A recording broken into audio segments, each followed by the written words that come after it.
All right, I'll read the meeting notice and then Harini can call it to order. Okay. Pursuant to Governor Baker's March 12th, 2020 order suspending certain provisions of the open meeting law, general laws, chapter 30A, section 18, and the governor's March 15th, 2020 and March 23rd order imposing strict limitations on the number of people that may gather in one place. This meeting of the Town of Southampton Select Board is being conducted via remote participation. No in-person attendance of members of the public will be permitted, but every effort will be made to ensure that the public can adequately access the proceedings as provided for in the order. A reminder that persons who would like to listen to, view this meeting while in progress, would do so by going to zoom.us/join. Hit join the meeting in the top right hand of your screen. Type in the meeting ID of 177-944-560. Password is 759319. Hit join. Please be sure to mute your device when joining in. Note, to join in video meeting with cell phone, you will need to download the Zoom app from the App Store or by watching public access TV Charter Spectrum Channel 191. In-person attendance and public comment at select board meetings will be suspended until further notice. If you email a written public comment before the scheduled select board meeting, it will be read at the select board meeting. If you email a written public comment after viewing something at a live televised select board meeting, it will be read at the next select board meeting. Please send your public comments via email to selectmen@townofsouthampton.org. Please note that all public comments must be within the requirements of the policy on public comments listed in the open time for the public on the select board agenda. Okay, thank you very much, Ed. Then I'll go ahead and call the meeting to order. Today is the 14th of April, 2020, and we'll begin with the Pledge of Allegiance. I pledge allegiance to the flag of the United States of America and to the republic which it stands, one nation, under God, indivisible, with liberty and justice for all. Good job, everybody. It's a little harder to do it in unison. So just remember that because of the Zoom meeting, we do have to do a roll call vote for all votes that are taken. I'm just going to start. First of all, I just want to offer my sincere condolences to the family of the resident from Southampton who died recently from the COVID virus. I also want to offer our support to all the people from Southampton that are either dealing with personally the COVID virus or dealing with family members. So please know that you're in our thoughts. And we'll be talking a little bit later about COVID and updates as it's part of every meeting that we have. I also just wanted to say thank you to the sort of the people on the front lines in Southampton, particularly Jerry Swanson, Charlie Kanicki, Ed Gibson, our fire chief, John Workman, and also our police chief, Ian Illingsworth, for all of their efforts in securing PPE and keeping all of us safe with notices and updates and such. So thank you all very much for all you're doing. Does anybody else have any other announcements or anything before we start the official agenda? No. Just want to add my thanks to what you said, Rini. I think they're doing a great job. Yeah. Yep. Now, I don't know, Ed, did you send out an email when we talk about the COVID? Will you also give an update from our Monday meeting? Yes, I will. Okay, good. Okay, in that case, we'll just move along then to the agenda. The first is the, unfortunately, resignation of Tom Quinlan, our building commissioner, effective May 4th, 2020. So that's unfortunate. But I understand, he's going to a town where he lives. And so I just want to say thanks, John, for all your efforts to develop the position for the shared building commissioner, which hopefully we'll still be using to recruit a building commissioner, hopefully sooner rather than later. Yeah, and I can go over that under the old business title if you want. Okay, okay, so then we probably should have a motion to accept the resignation of Tom Quinlan. I'll make the motion. We accept Tom's resignation as of May 4th. And I'll second.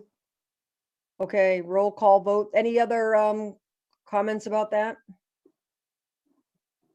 All right, then all those in favor? Roland, aye. Fowles, aye. Tishman, I. Martin, aye. And Groden, aye. All right, thank you. So Ed, is typically we would send a letter to Tom thanking him for his years of service to Southampton. Is that something that you or Judy will be able to do? Yes. Okay, thank you very much. Yeah, we Rini, sorry, before you got on, Tom called me earlier today. He was going to try to get on this meeting, so he may be here in a little while. Okay, On- all right, on thanks. the- If someone sees him joining on, just let us know, okay? Okay. Okay. Okay, so we have no hearings, and then next would be the select board reports. Does anybody have any reports? I just have a couple small things. The Conservation Commission actually met last night, and we had a full board or full commission. All members were present, and we did it by Zoom, and it worked out pretty well. It was pretty much routine business, but working on some NOIs and just looking at various things. There's a couple of one in particular, a enforcement order that needs to be put in place for one area that is not sort of cooperated with the wetlands bylaw, wetlands law. So that's one thing that they're working on. They're going to be talking to, I think it's Conservation Works has offered to do a little bit of a trail loop for us in Clearwater woodland area. They're going to add kind of a circular link there so that the trail, you don't have to go all the way down to the end and then turn around and come back, but you can do a little mini circle down there. So they're looking at probably doing that for us, which would be kind of nice for a really reasonable fee. So they probably can go ahead and start doing that very soon. That's wonderful. So not too much going on there. And then we just met just now. We had the Board of Assessors meeting, and that too was pretty short and sweet and routine. I was basically talking about the personal exemptions and some possible deadline changes for that. And I think we'll talk about that later on as we get into probably the deadlines on other things that we're talking about for the town. But this would be for the personal exemptions for people that are seniors, veterans, persons with disabilities. They were normally supposed to file their request for extension for those exemptions by April 1st, and that's already come and gone. So these assessors has a recommendation to extend that, which I think they should have sent to Ed, hopefully. Correct. Okay. So that's it. Thanks. Okay. Does anybody else have any other updates? Yeah, I just want, just as a parent, I just want to say that the school is doing an unbelievable job with distance learning, and the speed in which they were able to get those systems up and running to be able to provide meaningful content to our elementary school students was rather incredible and touching to watch. I don't know how they're doing it. I don't know, how they're pulling it off, but they're clearly working hard. It seems to be working fairly well. It's a pretty cohesive unit, and they seem to be very dedicated. I'm very impressed by it. Hey, Matt, can you say a little bit more about that? So are they actually holding classroom as a distance learning? Are they doing like modules that the students complete? Like, how does that work? And do you think it includes all students from Norris?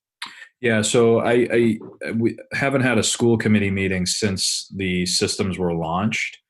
We have one coming up here via Zoom. Let me just look at the date here. We have one coming up actually this Thursday, 5:30, April 16th.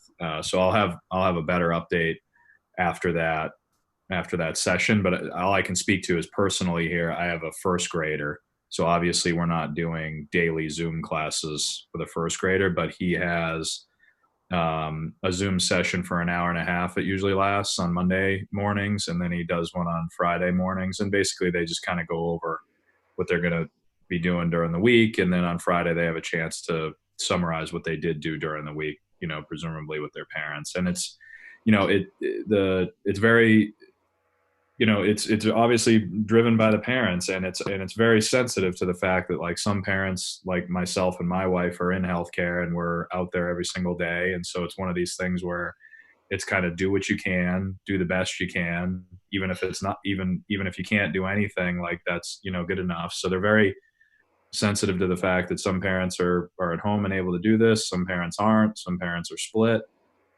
What they're doing in the other grades that are more advanced than my son, like grades 2 through 6, I'm sure varies significantly, and I don't know if say 6th grade involves daily Zoom classes or how that's working, but I can get a better update on Thursday for you. We have a Zoom class on Mondays and Fridays, and then they give us, the 1st grade gives us a schedule for each day, Monday through Friday, in the various curriculum, reading, writing, math, and science. They give us like kind of ideas and what to do on each day of the week, and it's parent directed. It sounds great. It really does. Yeah, it's incredible. It's fantastic. It's well organized. The kids do love seeing each other. At least my son does, and it seems like just I watch it from afar. I'm not like hovering at the time, but they seem very well engaged for an hour and a half and excited to see each other twice a week. Are there any issues with laptops or iPads with some kids? Yeah, so I had asked that, and the school seemed very sensitive about that. It was discussed at the school committee meeting a couple of weeks ago. They seemed to feel like they had enough, so they were very regimented and detailed on how they did this. So they sent out multiple messages by phone, email. I even think there was some mail involved where they basically were like, they asked specific questions. Do you have access to the internet? Yes or no. Do you have access to a device that's capable of accessing the internet? Yes or no. And I think in instances where that wasn't possible, my understanding is that the school was at the ready to be able to provide the resource, whether it was a laptop on loan, iPad on loan, some way of accessing the internet. Like basically they're doing everything they can to make sure that the content is the exact same content that everybody can receive is able to be received by everybody. And so if that means that they can't access Zoom and they can't access the internet, then it's hand delivered. My son received it from the school van last week, a bunch of material in a zip, disinfected Ziploc bag that came from the school in hard copy. So I think they're trying to cover every single base. At least they're making every effort to do so. Recognizing that not everybody has the internet, and not everybody has a device to be able to make that happen. Good. That's great. I think the PTO is at the ready to be able to help out as well. And I know that there's numerous parents that are willing to figure things out if the school needs it, and they have offered those resources. That's great, Matt. One thing I would, if you do have a school committee meeting, because I don't know how long, some people, I know it only goes up to like the 4th of May, technically right now in terms of the state, but there's a number of people who feel like this could go on to the end of the school year. If you have, or when you have a next school committee meeting, I'd be particularly interested in how they're able to meet the needs of kids that are in either special education or have 504 plans. So if you so I don't know the specifics of how they are, but I know that was DESE had that concern. Everybody has that concern. Ms. Pluta had that concern. So I don't want to guess, but I'm sure that they have that solved for, because there's no way they could have moved forward if they didn't. Yeah. So I know that they somehow have that solved for. I'll specifically ask about it, but that was, at least in the 2 or 3 weeks that it took to get this stuff implemented, that was a work, that they needed to work through that with the Department of Education and the school as well. Mm-hmm. Great, thanks. Does anybody else have any select board reports? No, I don't, but I just want to announce that the Hampshire Regional School Committee will be meeting tomorrow via Zoom at 4:30, from 4:30 to 5, to discuss the budget. And then they're going into a session with Union 66 with Chesterfield Goshen at 5 o'clock. So it'll be a very short meeting related to the budget. Okay. And I know that Open Space is looking to meet by Zoom on Thursday night, and that the Council of Aging is hoping to meet by Zoom on May 1st, or the first Wednesday in May. And there's a lot of activity, obviously, with the Board of Health. So we'll talk about that later on with particularly the COVID topic. So if nobody else has any other updates, Ed, do you have a town administrator report? Not much other than COVID-19, but I would like to say that the employees here at the town hall and throughout the town are still working. The ones here in town hall, we are close to the public still, but we're working alternate schedules, working from home, coming into the office to get the essential work done, to answer emails and answer any voicemails that are left. That is working out very well for us. It is a bit of a challenge sometimes, but we all understand that the best thing that we can do is do social distancing and stay at home when possible. So that is working out. Police and fire are still working 24/7. Highway department is still performing their duties as regular. The Council on Aging, Joan is usually in to answer any emails or telephone calls and questions, and the library is still currently closed. Okay, any questions for Ed? Ed, do all the staff members have access to their email, their work email from home? Is that technical issue been worked out? Well, and anyone that had access from home, and it really wasn't from home if they were using the web portable. It was those that were accessing it through their telephones and having it forwarded to the telephones. That's all been straightened out as of this afternoon. Good, thank you. Okay, thanks, Ed. There are no presentations, so we'll go on to old business. And the first item is the Shared Building Commissioner update. Okay, well, as we know, Tom decided to take the position in Hadley because it just offered him some benefits that we couldn't give him here in town, like a town vehicle and a large rollover of sick time and all that. So, we lost him, but it's good for him. I think he's gonna enjoy it there. I talked to the head of the Westhampton Select Board late last week, and they're still very interested in doing a shared building commissioner. So we have that agreement that once we decide what to do, we can finalize it with Westhampton. I think what we have now is we got to decide how we want to post this position. If we're all in favor of doing it on a joint basis, we need to get a position approved and posted for a building commissioner for both the towns. Now that we're looking for a new person, we have some flexibility in salary, benefits, and all that. So we just need to get an updated position. I think that we all agree with it is fair and it's going to attract some good candidates. And I would think, Ed, since the building commissioner reports to you, that you could take a look at the current job description. We could update it, and I'll get maybe a look at it before we put it through the PQB for a regrading. Or do we have to put it through the PQB? That's another question, because it really, if it's part Westhampton and part Southampton, I'm not sure how that would work with PQB. And I would say it would still have to go back through them. I did include the current job description in the package that we have that was approved. So we do have that for a baseline.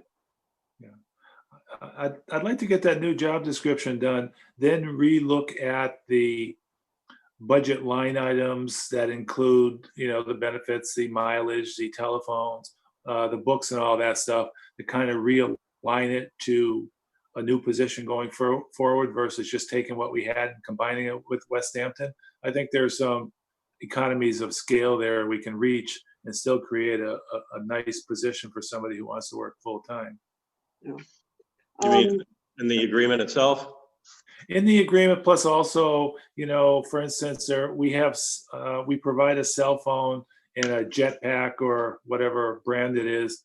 And Westhampton was paying some of those benefits. We're paying some. We need to look at the actual costs of what it would be to provide those two pieces of equipment and put that number in the budget rather than, combining two budgets that may or may not be accurate. Especially going forward to fiscal 21, I think that's important to do. And I think we'll have an accurate budget. And personal thought is we could do this position at a cost that's a little more cost effective for both towns. Could I add, for the sake of, interviewing and providing information to the applicants, could we gather some kind of baseline information over the last 3 years of like the number of new constructions per year on average, the number of permits issued over the last 3 years? So we get a sense of, how many hours per week it is or should be. Yeah. Mhm. Yeah, that I know Westhampton, we already have that already for the general construction. Ed, I would assume that we have that for the last 3 years for Southampton. We can put that together, yes. Okay. Didn't Tom Quinlan put out a document not that long ago that gave all that information? Yeah, I he believe did. so. We did have some, yes. Yeah. I would agree with John in terms of, looking at the budget and seeing where we could have some economies of scale. But I think the first thing is to take a look at that job description, which I think what was in the package tonight seemed to be pretty comprehensive. I don't know if is that what you're thinking still needs to be more revised, John? Well, I just want to make sure that I want to make sure we didn't put a job description together for an incumbent and do stuff that we maybe don't want to do or add stuff that we want to put in there. Right. I just want to make sure it's accurate. Yeah, we're writing the position, not the person. Right. Yeah. Right, exactly. Good point. Yeah. Yeah. So Ed, if you want to send me a copy of that, well, actually, I got a copy of that, so I'll be glad to work with and do some little tweaking on it. I don't think it's going to be much, but now's the time to look at it before we start getting applicants. Yeah, and I'll look at it and make any suggested edits to it too. Okay, thanks. So would this job description also have to be posted in Westhampton, or since we're the lead on this, would we just be the ones that would have to decide on it and post it? Well, I think common courtesy, I guess we're the lead. We should post it, advertise it, but also send one over to them so they can post it because they may have somebody in that town that might be interested. I think the farther out we get this, the better it is because at least in my opinion, this is going to be a nice position for somebody that has some experience but wants to grow over the next 5-6 years. Mm-hmm. And you'll do joint interviews with someone representative of Westhampton? Well, we told them that we would, as part of the process, we would keep them involved, whether they want to be in the actual interview or just maybe see the finalists with us or have a word. But yeah, I think we need to keep them definitely involved with the process to make it work. Yep. And do we have to approve the job description and go to PQB and before we can even post the position?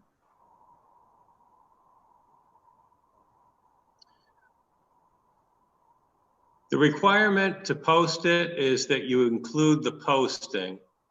I don't remember that you had to include the job description.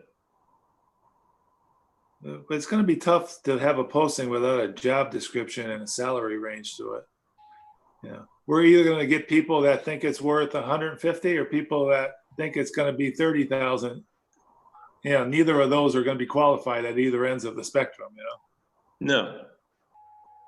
How long do you think? But we are better off getting this out there as soon as possible. Yeah, I agree. Before the building season starts, whatever. Yeah. Do you think we could run that through PQB quickly, Ed? Will they meet with a special Zoom meeting, or we can ask them? Well, they still meet. I mean, I would personally like to get the posting done so that we can get that out there and get that through them, along with the PRF to post it and move forward. Yeah. Yeah, I kind of agree. I think that the posting, I think people that are going to know it's a building commissioner position are going to have an idea of what that involves. And if it just says Southampton, Westhampton, I don't think it has to be detailed. I think that'll give us a little bit of time to actually very seldomly do you have a post, this is what the pay is gonna be. So really, it's to let people know that the positions available involve Southampton, West Hampton, and get, inquiries going. Well, I guess the devil's advocate side, I don't disagree on posting it quickly, is that we're gonna get a lot of calls saying, what's it all about? What do you need? What experience? How much? Who's gonna answer all those calls? And are we gonna have answers to those calls? That's my concern. But either way, we need to get it out there quick. Mhm. So, And what do we do in the meantime to cover for Tom's position when he's gone? well, that's a question. Tom's going to be here to May 4th. So, I mean, what are we at now? We're at the 14th or something of April. So we've got 3 weeks. I can talk to Tom, or Ed can talk to Tom. He'll see him more so, and ask him if there is somebody he could recommend for coverage on the interim. Because Tom, as I understand it, can't work for another town once he takes the Hadley position. So he Well, we couldn't. do have an alternate. Building and Is it, who is that, Ed? Is that Ron?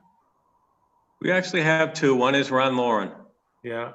And Ron is the building inspector in Westfield. Is that right? I believe so. So he may be interested in doing that if he can. Fortunately, we can't do much building right now, Yeah, right. Right. So back to the question about PQB, you said they're still meeting, but have they had a Zoom meeting since this all started? Yes. In fact, they've got one this Thursday too. Oh, Okay. All right. We'll start then with both John and Ed relooking at the job description and seeing what needs to tweak. I think it was very well written. I think, we just want to make sure we weren't in any way earmarking it or thinking about a particular person in mind. And then should we just take it from there? Should we authorize by vote, and okay, or do people want to, review the final edition? What do you want to do? I'm willing to authorize. I don't want to hold anything up. Okay. And from what we're looking at, it's pretty, it's pretty comprehensive what we have. If they want to tweak it, that's fine. But I think it's a substantial job description. That's it. Okay. And we don't have to be looking specifically, the job description doesn't go into the details about whether we provide them with like an air card or phone, or, that's all part of the contract. So the job description itself is separate, right? Well, I think, tell me if I'm going out the wrong way here, Ed, but we want to let the people know that want to apply that we will provide the necessary equipment. And I'm not sure if that's in the job description or not, but at some point, obviously, we want to let them know. Yeah, you wouldn't put that in the job description. Okay. No, I didn't think so either. So, I'm comfortable.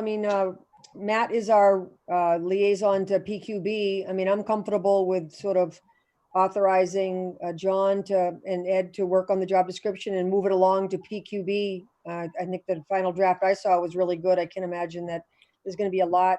And if we're not going to be adding contractual language to it, then I'm comfortable if other people are. Yeah, I'm fine with it. Okay, so would somebody like to make a motion then? All right, I move to authorize John and Ed to work on the job posting, and Matt with the PQB on the position description. Is there a I'll second? second it. Yeah, Okay. Martin, aye. Okay. Any other questions or comments? A question, are we able to get this on the agenda for Thursday, Ed? Do they have a line, other business I can't wait type of? That I don't know. Because if we can get it on there and rolling, because I hate to have to wait till another meeting. Who's they? PQB. We're not actually like meeting. We took care of some business that we had to take care of on email, but we're not actually going to be obviously physically meeting or on Zoom either, to my knowledge. Oh, this Thursday? Oh, I thought we just said that Thursday they had a meeting, sorry. They do. It is scheduled. It was to take care of some business. The agenda was sent to us, and per the information that came out of the governor's office. We had to vote on a couple of things, but we did that over email. Okay, so what do you think about getting this before them? I mean, if the meeting's posted, could you still hold it just for this? Would you think people would be willing? You'd have to talk to Art. I mean, I wouldn't have a problem with it, but I'm just articulating that we were not physically going to be, or even physically being, like through Zoom or any other modality. Like, that meeting was posted, the agenda was posted. Art clearly wrote like what we were trying to accomplish in that meeting, and it was and he articulated that we were trying to accomplish it over email, and that's what we did. Matt, would you be willing to reach out to Art and see if he's willing to have a meeting on Thursday? He'd be a perfect person, obviously, to review the building and commissioner job description. If it's posted to, if he's adds it to the agenda for tomorrow morning, that should be free and clear of Thursday night. Are you available to do that, or is that rushing? No, I am available to do that, but what do we have to do? We'd have to post it under open time for the public. I mean, we wouldn't be within the timeline of the meeting post. Right. Do you have a line item? Sorry, No, do you have a line item there? I'm looking at the agenda. I'm looking at the agenda online, and there is no line item for other business. Yeah, like Okay. we have one, Matt, that says other business that can't wait. But Okay, doesn't well, look it. even next week, if it's possible, if you could just maybe talk to Ed and see what's doable as far as PQB meeting. That's a little quick turnaround for Ed and John anyway, but even if it was sometime next week, that'd be great. So are we asking PQB to reclassify the position? Is that what I'm understanding? My understanding is it's got to go through them to be reviewed, and then are they going to put a salary on it, Ed, or is that something we can recommend to them arrange? Well, it depends. If we don't make many changes to it, it might not change the classification, which should already have a range to it. Okay. Yeah, I can't think of any big changes I'd want to make. Just want to do a quick review. Yeah. I think it'd be great for get Art's input too.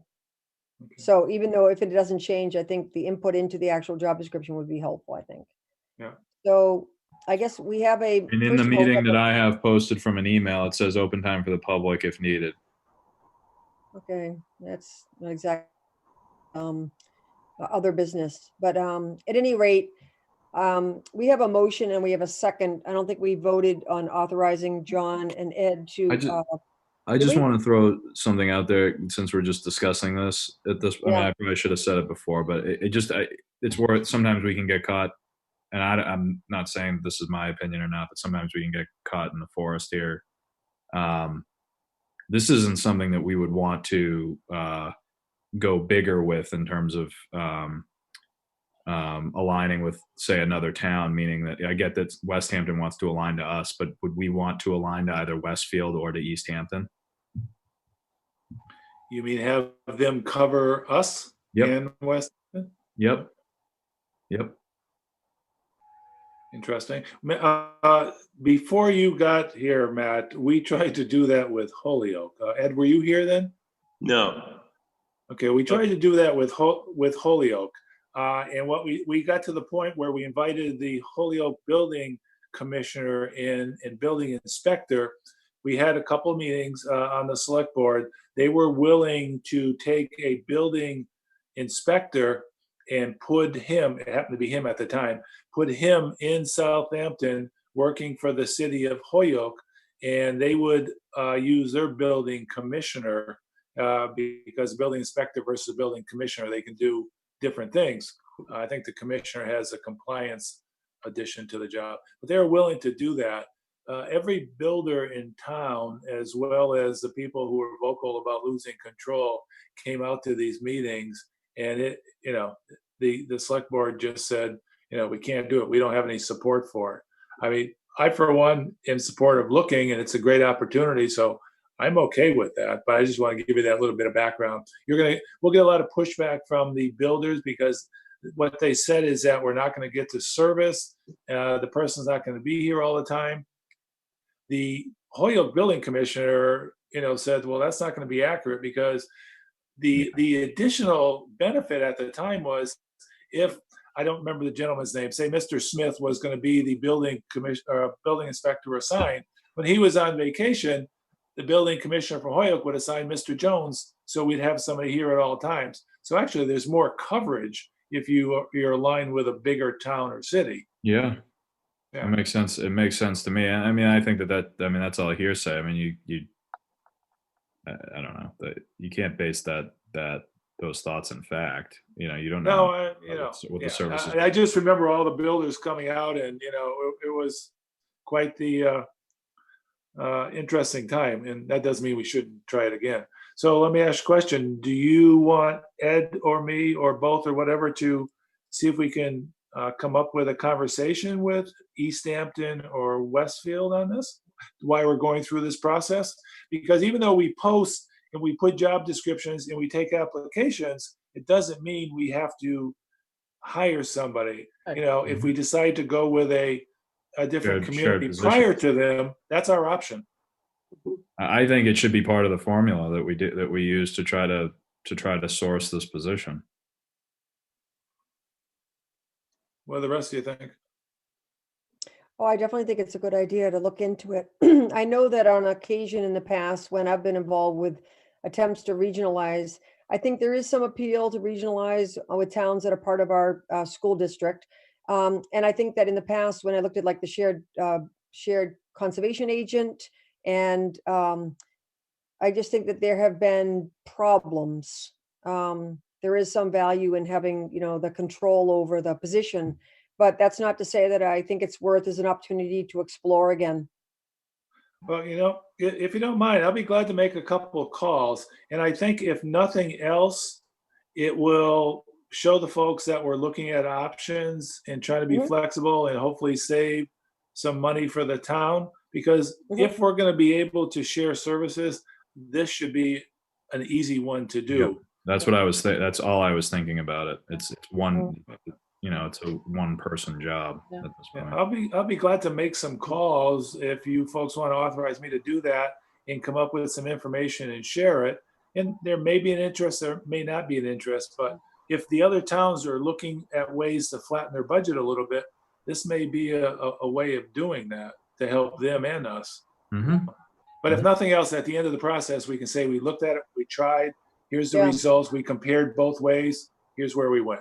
And the other thing, if we look at it, it might, if recruiting is a longer process than we expect, perhaps there could be some interim where we would gain some experience and then see if we would want to go forward with something, longer term. Yeah, I just, when people get up at a town meeting or at a select board meeting and say, the town needs more money, we need to have find better ways to get taxes or flatten our budget, and we don't try this, then I think there's something to what they're saying, So it's good that you brought it up, Matt. Yeah. So if you, I think like I said, I think it's a good idea. I would not want it to be, I would like the posting to go forward though and not be dependent on this, right? So simultaneously. Exactly. Yeah, no, I think it's a good idea to put feelers out and see if anybody's interested and what the other towns are thinking. Yeah. Yeah. So I guess that would be a separate motion if you want me to do that. So maybe, Rini, we complete this motion and. Yeah. So the motion that's on the table is to authorize John and Ed to move forward with approving or revising, if need be, the current job descriptions separate from the contract for the building commissioner position, which currently is a shared position with Westhampton. So we have a motion, we have a second. Is there any other comment about the actual job description piece? Is there anything you need me to do with regard to this? Was I included in, do I have to do something with Art? Well, the idea was that once the job description is finalized by John with Ed's support also, then it would go to PQB. Yeah. So I think the request for you was to actually contact Art and see when you can have a Zoom meeting to review the job description. Okay. So all those in favor, roll call. All's aye. Tishman, aye. Roland, aye. Art and I. And Groden, aye. Okay, well, thanks a lot, John, for doing that. Who seconded that? I did. Who? John. John. Francine Okay. motion, John, second. Okay, Right. so the second motion would be to authorize John to contact some of the neighboring communities and explore the possibility of going under a sort of shared services with another municipality, more under their current building commissioner. Is that about right? Does somebody Yeah, want to make? I don't know if we, about using their building commissioner, they Right, may right. decide, hey, it's better if you help. But yeah, just allowing me to make some inquiries into whether some local, I would say adjacent towns or cities are willing to talk to us on it. Yeah. Okay. So moved. Is there a Second. second? Okay, so Chris and then Francine. Any other comments or questions? Who made the second? Francine, I did. And who made the motion? Chris. Chris Fells. Okay. Okay, all those in favor? Roland, I. Fowles eye. Fishman, I. Martin, I. Groden, aye. Well, thank you very much, John, for continuing to help out with this. Yeah, you're And welcome. then if you can just let us know, if there's anything that's hold you up, or, feel free. I mean, it's not like a lot of us have, a lot of meetings we have to go to. If you need us to have a meeting to, sooner rather than later, you can let us know. Yeah, and I'll keep you apprised with an email. As long as we're not voting, I can send emails out and just let you know where I am. Okay. Anything else on the shared building commissioner position? No, I think that's enough. I think it's enough too. Let's go on to the next agenda item then, which is the East Street Bridge update. Nothing to update. So it's currently went to MassDOT and now it's being reviewed by a third party? Correct. Okay. And we don't know any kind of turnaround on that, right? No, we don't. Okay. So anybody have any questions about it? No? Then we go on to the Easthampton media contract. So this has been back and forth a little bit since November, and we have the most recent copy. Jen Ramsey also sent us some more recent financial reports. And this is for the public access TV, Correct. the PEG agreement. Does anyone have any questions about the reports? No, I don't. Okay. Go ahead. Yeah, I just did. I was just wondering how you're making up the difference because obviously it's almost $50,000. Yeah, so those reports are from 2017 and 2018. I'm 2018, yeah. not sure why things were that way. It was before I was here. The 2019 reports will be after we get our taxes done. So yeah, as you can see, our expenses far exceeded what the income was from Southampton. We hope to remedy that. The past 2 years, I've been very diligent about staying within budget. But I do want to point out that, we are very underfunded from both towns, and we are doing our best to operate with a small staff and still give the amount of services that any public access station would give. So I hope you'll consider the fact that we are underfunded and understaffed, and we are still doing our best to make sure that our services are given to the fullest extent. If you wouldn't mind, I'll share my screen really quick and just give you an update on what we're doing during the COVID-19 pandemic. Sounds good. Thank you. Really brief. So let me see if I can make it full screen. How do I present here? My apologies, I'm trying to make it full screen here. Well, so basically during this time, our facility is closed to the public. As you know, all equipment and lending and studio productions are suspended until the state of emergency is lifted. However, we still are working full-time, all 3 staff. We're tackling the new technical challenges to keep our essential media services running. So we are an essential business during this time because we're providing media services. How do I make this present? There we go.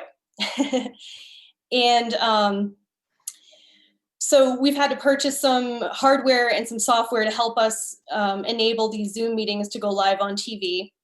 We're also broadcasting COVID-19 related announcements from the town, state, CDC, WHO on channel 191, and we check those daily, Monday through Friday, and keep them updated. We have been reaching out to town departments and committees to offer training for these virtual meetings. So if any committee out there wants to host a meeting and needs a training, we're happy to hop on Zoom and do a test training with them. We're planning virtual town hall discussions with leaders in the community. So, if you can think of any good topics or people that we should talk to, we're happy to do that. I'll be reaching out to more committees in the future. We're in touch with the Edwards Library, who's creating great content on Facebook, and we've given them a time slot to broadcast their story hour. I believe it's Monday through Wednesday at 11 a.m., but we can figure that out if you'd like to know the times and days. I think it's Monday through Wednesday, 11. We're reaching out to community members who are sharing their video content on social media and asking if they'd like to show it on our channels. There's a lot of people in the community doing music performances, art demonstrations, things like that. And finally, we're developing virtual workshops to teach members and content creators how to create with technology they have in their hands, like their mobile phone. So we're developing those workshops. We don't have a date set yet. We're still working on the curriculum. And then we're also attending webinars, researching new technologies, and doing the best we can to keep up during this time. We're meeting online regularly with our colleagues around the nation to share information and ideas on how to keep our services running during this time. And we're working to improve our organization, structural items. And finally, our board and executive director are working on contingency, strategic, and financial planning. So we are very busy, even though we're not open to the public, but we are trying to find ways to involve members and the public in what we do, even though we can't provide actual equipment and training in person. So that's our plan for now. Any questions about any of that? No, that's great. I've seen some of the library things on Facebook. So if you can broadcast some of those, I think it would be very interesting for the town. Yeah, and anyone else creating, send them our way. We're happy to broadcast anything. This is your channel. This is your outlet, your media outlet. So anything you create, as long as it's non-commercial, we can show. And then as for the contract, I received some updated language from Ed and your town council. And I think that it looks good. It's basically saying Easthampton Media should own equipment and facilities and be in charge of maintenance of it until the agreement is terminated, which I hope it never is, but that builds in a factor for you guys to protect the town. If we were to terminate the agreement, the equipment purchased with those funds would go back to the town. I made a few slight edits and I sent them back to Ed today, and I know that's too short notice for tonight, but does anyone have any other questions about the contract in the last form that you have it? No, I don't. Okay. The one question I had for you is funding for PEG access facilities and equipment. There's a section where section 13A, I'm not sure if you have it in front of you, but it basically says appropriation of funds has to go to town meeting. And I was under the impression, we spoke with our lawyer and had them look at it, and they said as long as capital money has been appropriated, then every purchase doesn't need to go to town meeting. And I just wanted to see if that's true or not, because the concern I have is if a piece of equipment breaks and we're not able to broadcast our channel, or we're not able to do a service that we're supposed to be doing, and I have to wait until town meeting to purchase, that's going to cause a lot of problems. I could see that. Yeah. So really, there, we have accountability. We have a board of directors. We have a bookkeeper and an accountant that are not employees of our organization. You know, we have financial oversight, and basically the money comes from charter to the town, and it's specifically earmarked for PEG access equipment and facilities and operations.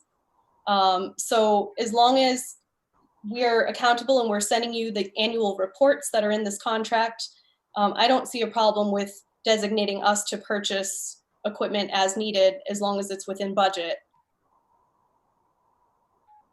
Yeah, I would tend to agree. As long as we have an agreed upon budget, I don't see the need to go down to item by item. And I mean, that's micromanaging to the nth degree. And I think you would run into situations where something, you know, breaks down or you need to repair something that you can't wait months on town meeting to happen. Yeah, and we have actually, we have purchased equipment with our operating money to make sure that service is not, there's no stagnant you know, we've purchased equipment specifically for the town of Southampton with our operating money, which is not really what that money is for. The capital money is for that, but we've done it in good faith to make sure that there's no disruption in service. So moving forward, I'd love for it to work the way it's supposed to, which is we have our operating money, which is the quarterly payments, and then the capital money, as long as it's appropriated, we can tap into it for purchases. And all of those purchases, big ticket items, are approved by your board, on which we have a couple representatives from Southampton, correct? Yes. Okay. Yep. And we'll be looking to recruit one more person from Southampton. I think I mentioned last time we have an opening coming up. So if anyone is interested in television, media, get in touch with us. Free speech, that's, you know, the biggest thing about public access is it's a way for the local community to practice their free speech rights and communicate with one another over public airways. That's what we stand for. Have you publicized this board opening on your own media channels? Not yet. I'm going to talk with our board about doing that because it absolutely should be publicized. So we'll talk. And how does a new person, because I know that you recently had an opening and you appointed somebody to the position. How did this person know about the position, and how did the board go about appointing her? So I think we're talking about Nilda. Nilda Cohen had contacted us. She had worked with us in the past. She had an interest in what we do, and she just contacted us and asked about what does it take to be on the board of directors. And I just gave her the president's contact information, and she gave a letter of interest and attended a trial board meeting, and they voted her in. So I believe anyone who's interested in being a board member can contact us and, you know, give a letter of interest. Okay. Mm-hmm. I think it'd be great if you publicized it widely. Yeah. Since you have the opportunity in your media, you know, with media, to go ahead and publicize that instead of waiting for someone to contact you. Yes. Right, absolutely. And, you know, we're still restructuring. Our organization went through a lot of trauma and issues. So it's the new era for Easthampton media, and we're hoping to make everything right and, you know, fix all our procedures. So. You repeat something you said earlier. I think one of the things we've been going back and forth on is about purchasing the large amount of equipment that we need to upgrade our microphones and all that sort of thing. Mhm. What was the final decision on how that is going to be purchased, or is that not even relevant to this conversation? So until we have this contract signed, I have no direction on how to move forward on that, because as of right now, it's just word of mouth. It needs to be, we don't know. I don't know. That's why this contract needs to be signed, so we have a way to do things, so we understand how we operate with the town. It's to protect both the town and Easthampton media, and also set forth policies that we can abide by. No, but what I was talking about is we had this conversation about whether or not we have to go through we have to, you know, bid on equipment and go through the usual channels as a municipality. And then did we hear back for sure yet whether or not we have to do that, or whether you can purchase it versus we purchase it? Ed, do you know anything about that? Yeah, I have some language that I actually took the language that was in the previous contract and sent it off to town council. And they said if we use that particular language and those conditions, then Easthampton Media could purchase the equipment on our behalf and just bill us for it. Okay, and then then the contract says that you will also maintain the equipment, but then if the contract is terminated, Southampton owns the equipment, right? Is that what you said earlier? Correct. Okay. Mhm. Okay. What other questions do people have about the contract? No, I just had one quickie on the content Jen mentioned earlier. Did you say that you were taking some of the things from our website, like updates on the COVID situation or whatever, and also broadcasting it? Absolutely. So we have a community calendar that's on our website. It's text and it runs between programs. Okay. So we do daily check the town website and all the other recommended websites for COVID-19 information, and we've been updating regularly. Additionally, departments like the Board of Health, the COA, other departments can send us any information that they want to post, and we can have it on there. The idea during this pandemic is to have Channel 191 as a destination for people to go to get updated information, and we're updating it Monday through Friday. Okay, that sounds good. Now, a dumb question because I guess I haven't used it all that much, but is there kind of like a daily schedule that you find easily to know what's coming on at what time? Mm-hmm. Yeah, so the cable companies are unable to put public access on their TV guide. Right. So it just says community programming or something like that. Right. But to find the actual what we're playing is on our website, easthamptonmedia.org.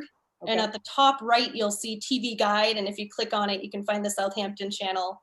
And it's updated, as we program the broadcast server, which is Tim's job. It's updated as soon as the schedule is scheduled. Okay. No, that's good. I've tuned into things just by well, not by mistake, but by happenstance. Yeah, and another thing we're doing during this downtime, or not downtime, but during the time we're at home, is we're really working on helping to promote what's playing on our channels, what we're doing, and so you'll see some of our posts on Facebook and Instagram will be content, like what's playing. For example, at noon, Monday through Friday, we have the Governor Baker updates playing. Mhm.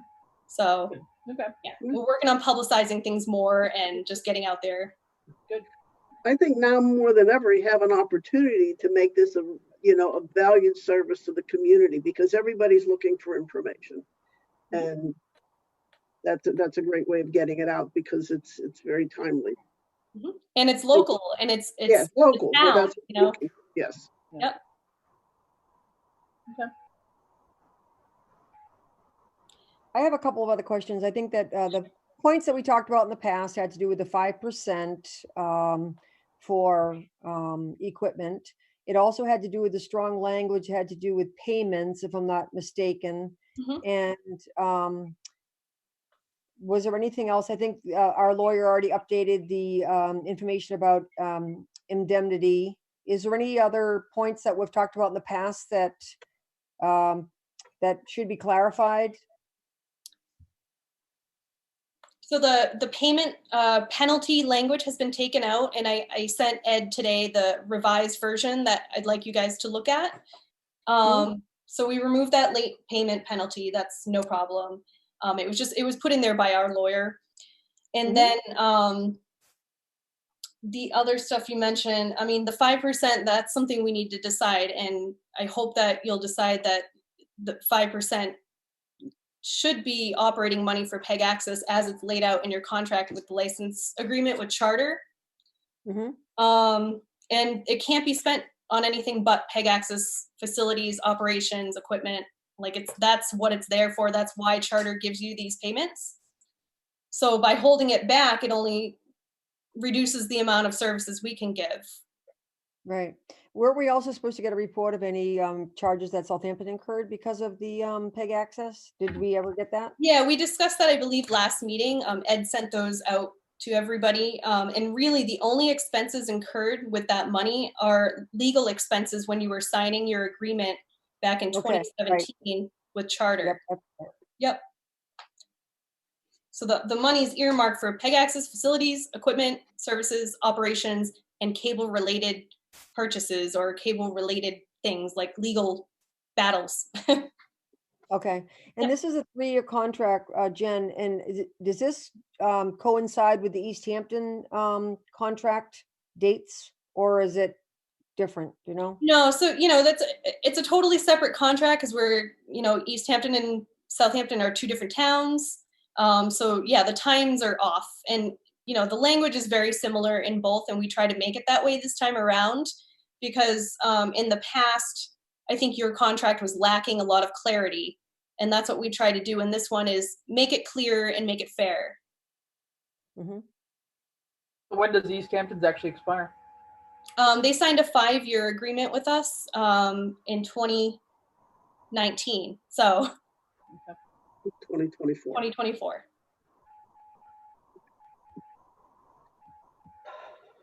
Anybody have any further questions? So, Jen, could you tell me what other edits were, I mean, I didn't get a chance to see your email from today. What other edits were made other than the payment issue? Really, really brief edits. And some I didn't even edit, I just asked questions such as the Easthampton Media shall prepare an annual report by January 31st each year with all the financials. That's not possible because we don't have our audit until our taxes are done. So it's just changing that date or just making it, no date on that, just an annual report every year. Another one is Easthampton Media shall provide the town with certified audit financial statements. We already do have, like I said, a bookkeeper, and then we have an accountant that holds the bookkeeper accountable. The accountant goes through all the financials and makes sure they're legit and gives us financial statements. If we had to do a certified audit, it's going to add another $4,000 to our costs every year. So I was hoping that you wouldn't mind taking that out. Also, Attorney General's office in Massachusetts only requires an audit if nonprofits' income is over $500,000, and ours is not. Mm-hmm. So I'm confident that our financials have multiple levels of accountability, and I don't think we need to do a certified financial statement when we already do have an accountant that does financial statements that are maybe not as in-depth, but we have myself, then the board of directors, then the bookkeeper, then the accountant. There's 4 levels of accountability. Okay. So this contract technically expired in December, right? I don't have the date that it expired. The last one I think was before I was hired, so that had to be 2017, Yeah, 2018. I'm just looking at the beginning of it, says the agreement is 2018, made. I think. Pardon? I think it was 2018, It's expired in 2018? correct. Yeah. Really? Okay. Was that one? So, So I'm confident that the contract in the form that I sent back to Ed should be very close to the final contract that we should sign. We've been working on this for a long time, as you know, and it would be really nice to get it signed so that we have some form of formal relationship, and so that both parties are protected. yeah, I agree. I'd Yeah, like let's- to move. let's I'd like to done move with this along. We need to be done with this. We've been carrying this for quite a while now. So Ed, you got a copy of that today, but I don't believe you. I got a copy. Did you send it out yet? No, I have not sent it out. I haven't even had a chance to look at it yet. Okay. So, does anybody have any other questions? Can we get a copy of it and then put it on the agenda for the next select board meeting and hopefully vote on it? Yeah, that was our intention. That was it. I assume we'd have to make it. After the 28th. Would we make it retroactive then? Because what it says in this one is that it takes effect December 19. Right. So right. if it really expired way back in 18? Oh, we would just move the dates to whenever we actually sign it and approve it. Okay, so that's the date that we'd actually approve it, but then where on this contract does it But no. say the effective dates of the contract? So in the very beginning, the first sentence, I believe, and then at the very end. I mean, the first sentence says takes effect December 2019, but my point is, you know, we'd be signing it in April, fine, but it should be taking effect from whenever the last one expired. Otherwise, No. there's been no No. coverage. Why? They're operating with no coverage then. They already Well, have been.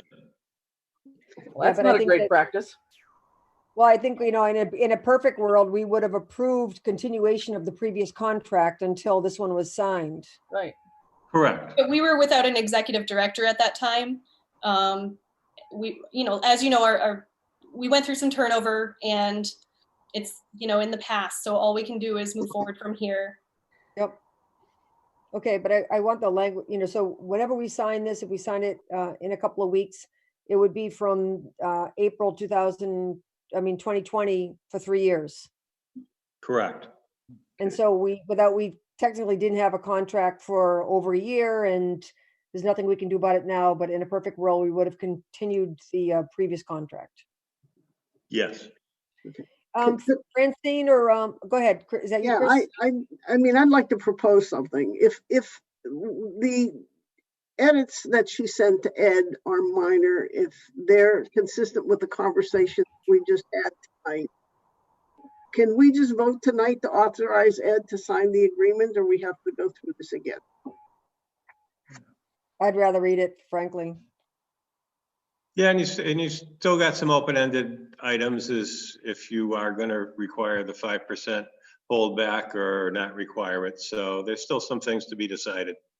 Let's decide on the 5%. Well, why don't we decide those things tonight so that we can move on the contract, it can be put into the contract, and we can get it done so that whatever we see the next time is what we want, and we'll just vote on it. Because if we wait to see it and talk about it the next time, then it's gonna, if we have other issues, then we're gonna push it off, and that's how we got to where we are now. I'm just looking to be. But we also haven't looked at what Jen has asked for edits also, so. But you just mentioned a few of them. They don't sound like they're very major. But if Ed hasn't had a chance to read it, then we don't know Okay. from his side. Got it. Okay. I wish. All right. Matt, do you have any comments?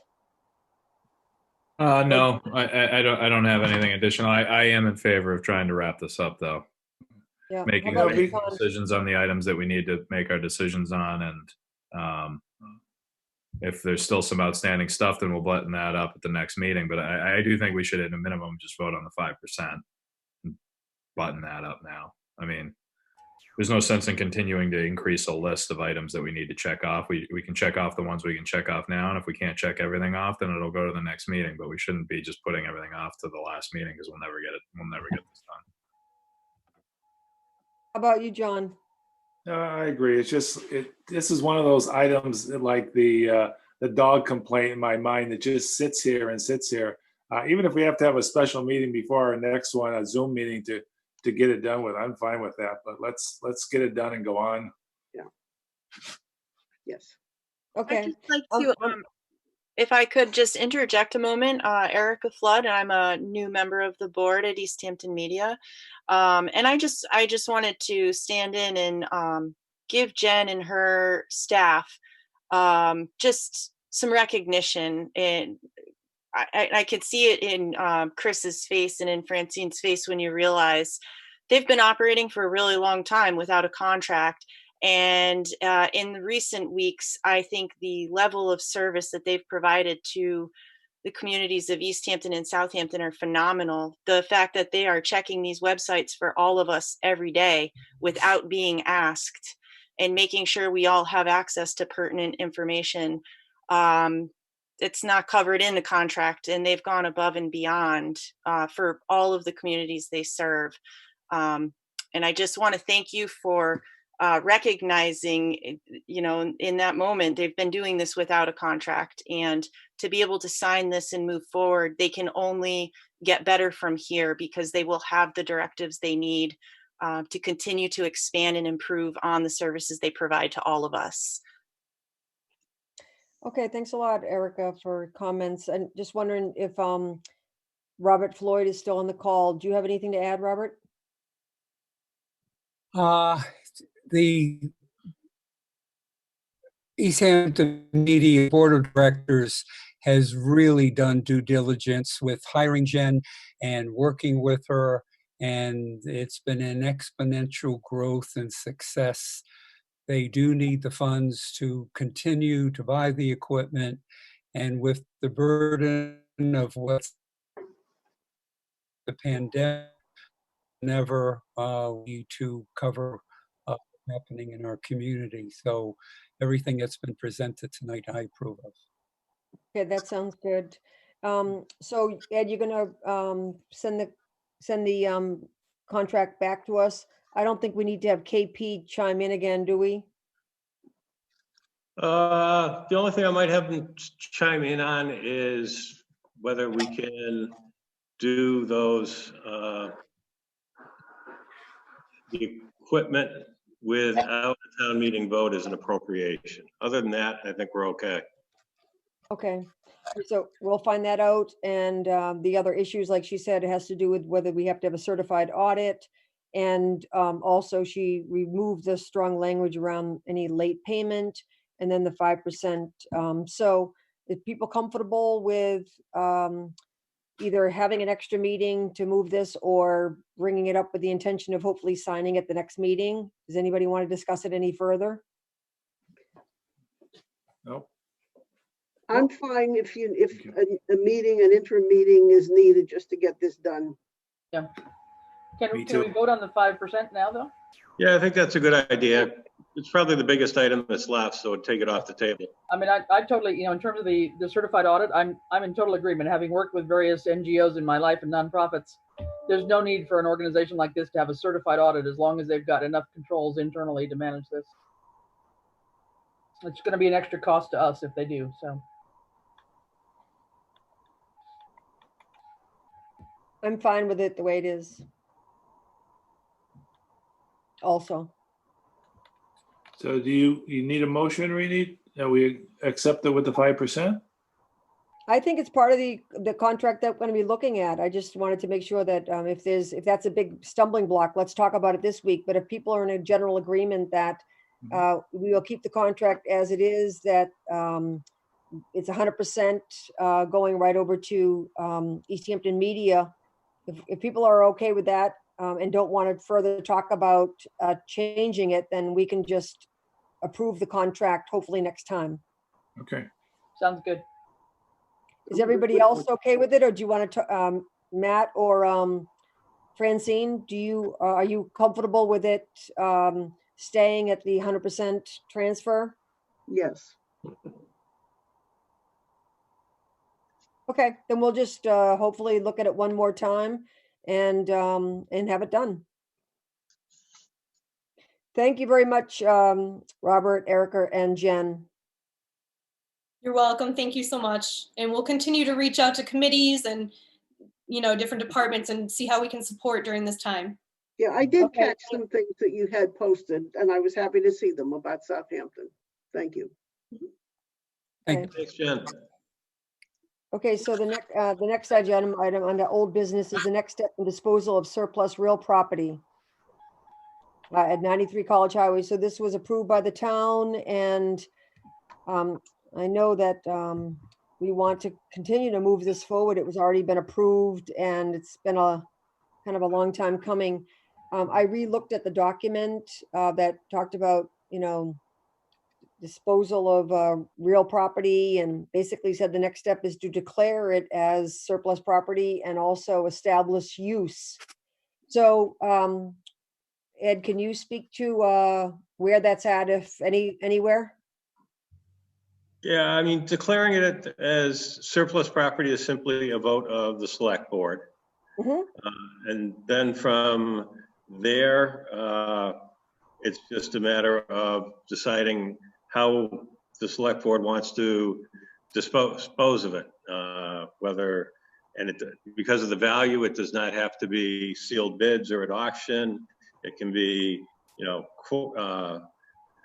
done via letter and quotes.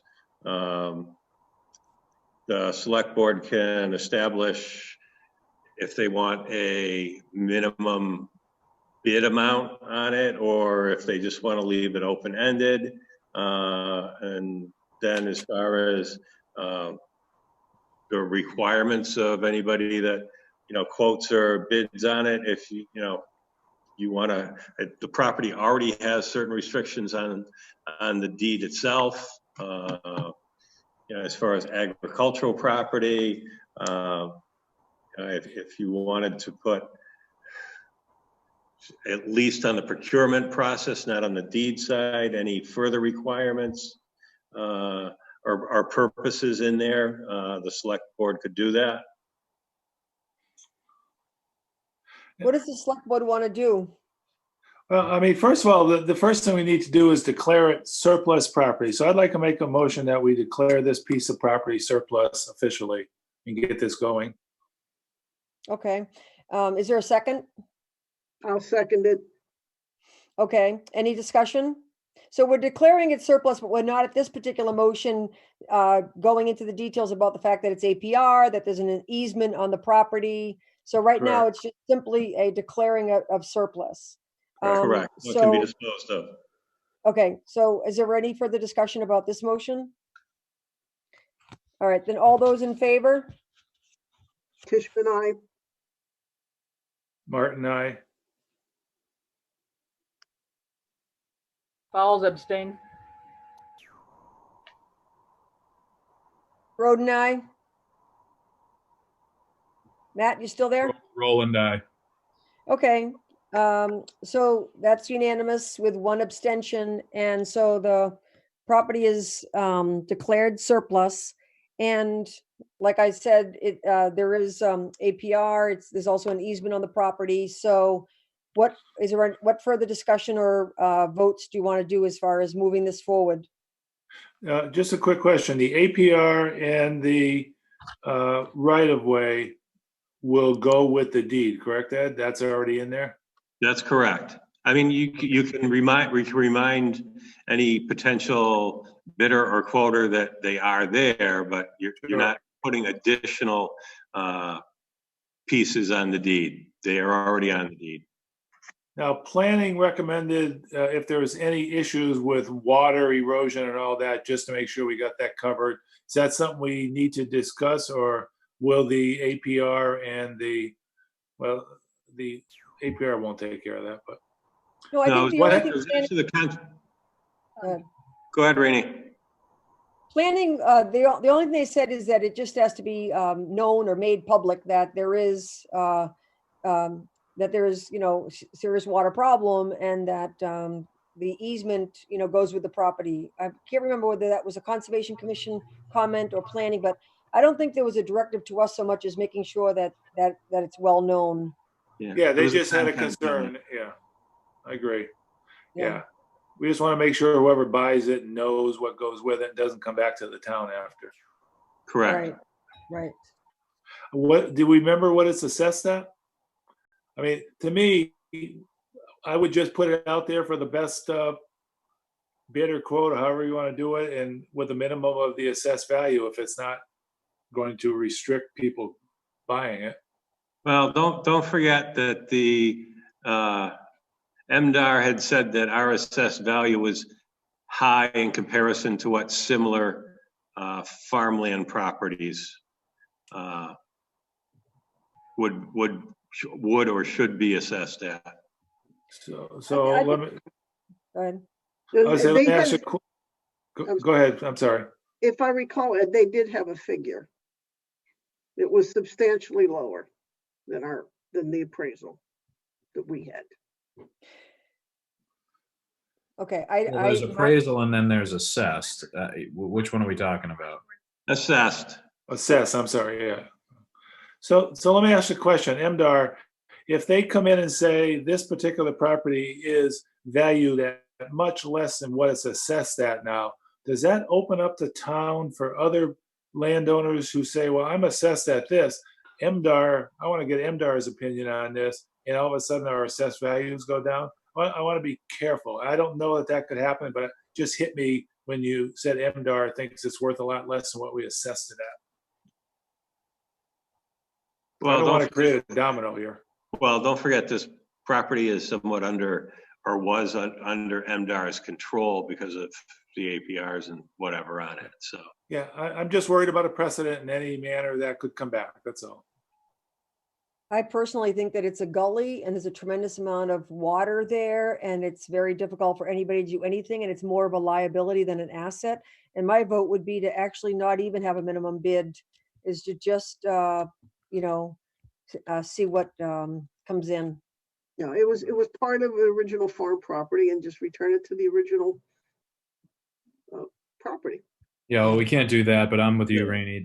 Put it out for $1. We took it for $1 minimum bid and take the highest bid.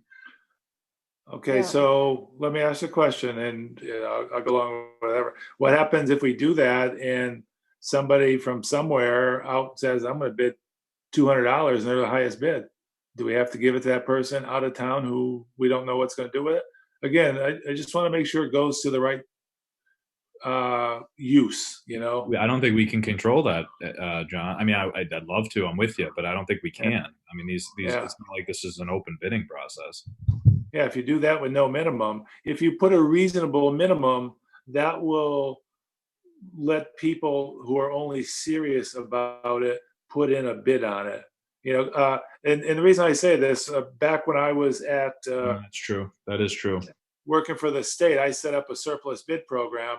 And at first we put no minimum bids and people were coming from out of the woodwork buying stuff, you know, that were saying, you know, who from California is going to want this little whatever we had, but yet they come in at the $3 and they bought it. So created all sorts of problems. So then we put a reasonable minimum on, and then it only brought the bidders who were really wanted the property to do something with it properly, not just, well, I'm going to buy it because it's $3. So so I'm always very cautious with this stuff, as you probably know by these discussions. So we don't want to price it so high that people can't buy it, but you want to price it high enough so you get the non-serious people out of the picture.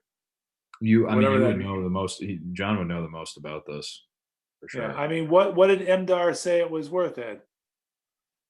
I don't remember, John. I didn't even actually remember them putting an actual dollar value on it. I do remember them saying that they thought it was substantially less than what we had for an assessed value. I'd have to go back and look. Do we know what the assessed value is? I'd have to go back and look at that too. I think that those are the stuff we need to discuss this. I mean, I'm not sure why we don't have that, but. Yeah, I was at that meeting. I know what I think they said on both instances, but I don't want to be quoted in case I don't have it right. But I think what we had as a price was 3 times what MDR came in and said it was valued. Okay. So we need to put a number on it, whatever number that is. And again,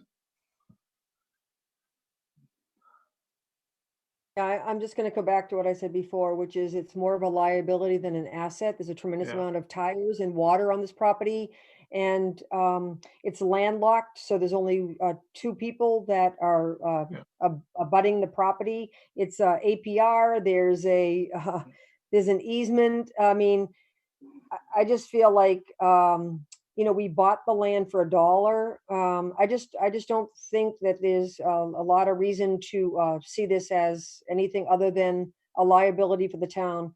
Where we want this, you know, we want to support farming in this town. We want to be able to move this as fast as possible, and so they've already, you know, if it goes back to the farm where it came from, they've already missed this year to be able to apply for grants to handle this drainage. We have a landowner on top of the farm where there's a big question as what's going to happen to that land, which is going to potentially add to even more erosion. So I just don't see the point in looking at assessed value, and, you know, like, I just feel like it's just going to be, we didn't have to do this when we bought the land for $1. I just feel like, you know, whatever we can do cautiously, but I'm not here trying to make, you know, $4, $16, $30,000 on this piece of property. Yeah. So, Rainey, I mean, it's worth just asking. Does anybody know what the Fletchers want in this? I have no idea. I mean, because at the end of the day, like, isn't that? I mean, that's kind of who we're hoping ultimately acquires this land. And you know, and I think, you know, it really just depends on the strategy, right? Yeah. I mean, It- if you put it, as John has indicated, if you put it at $0 and you get some guy in California that just flagrantly bids for it and bids $5 more than the Fletchers, well, that's really disappointing. You know, so there's part of me that, should we ask the Fletchers like how they want to play this? Well, Matt, here's where I have an issue here. Having done 20 years of contracting for the state, we're elected officials and we have a legal fiduciary responsibility to the town. I get So that, John, and I understand that, but I'm not trying to cut you off, but we're talking about land that we acquired for $1 to clean up. But Like, Matt, it doesn't matter from a legal point of view what we acquired it for. We got a grant of 600,000. I mean, who we'd like to see get it personally, I think we're all in agreement. But we've got to make sure that we can't say, like we just said, well, what do they want to do? How do they want to acquire? We Sure. can't Okay. we can't legally do that without having somebody open us up to a lawsuit. Mhm. So what we want versus how we have to get there, I think we need to be real careful. You know, like All I right, said, that's legally fine. Look, we're bound. and I appreciate that. I mean, I'm naive to this, but like Yeah. some of this also makes. So that's why, to me, if we set up a reasonable based on MDR or assessed value, whatever, the only people that are going to want to buy it are the people that are going to use it. And if it's a reasonable number, I think everybody will be happy, The problem is that the land is useless. right? Like And I also use is think that the way defined we use. I can, mean, basically, they're just trying to prevent it from becoming a bigger liability, or Mhm. to fix the liability that it already is. Yeah. I'm just the land's Yeah. valueless as far as.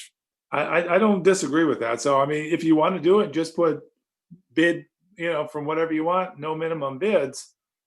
We can I do mean, that. the third alternative is, I mean, it looks like we're looking at two, assessed value versus a value that MDR gives. But then, I mean, there's also room for probably the opinion of, which I doubt we want to do, but we might as well just throw it out there, which is the third way, is to get an appraisal and have somebody literally go and stand on that land and figure out that it's worthless and Yeah, come we up don't, with we an don't, appraised we value. don't, So now you have appraisal, We don't pay for assessed, that. and MDR. Yep. I you doubt don't we want want us- to pay money for that. Yeah, but when somebody exactly, stands yeah. on that land, they're going to realize that it's worthless. Mhm. I would still support a no minimum bid or $1 bid, and I would try to construct the land use in such a way that it restricts people buying it for nothing.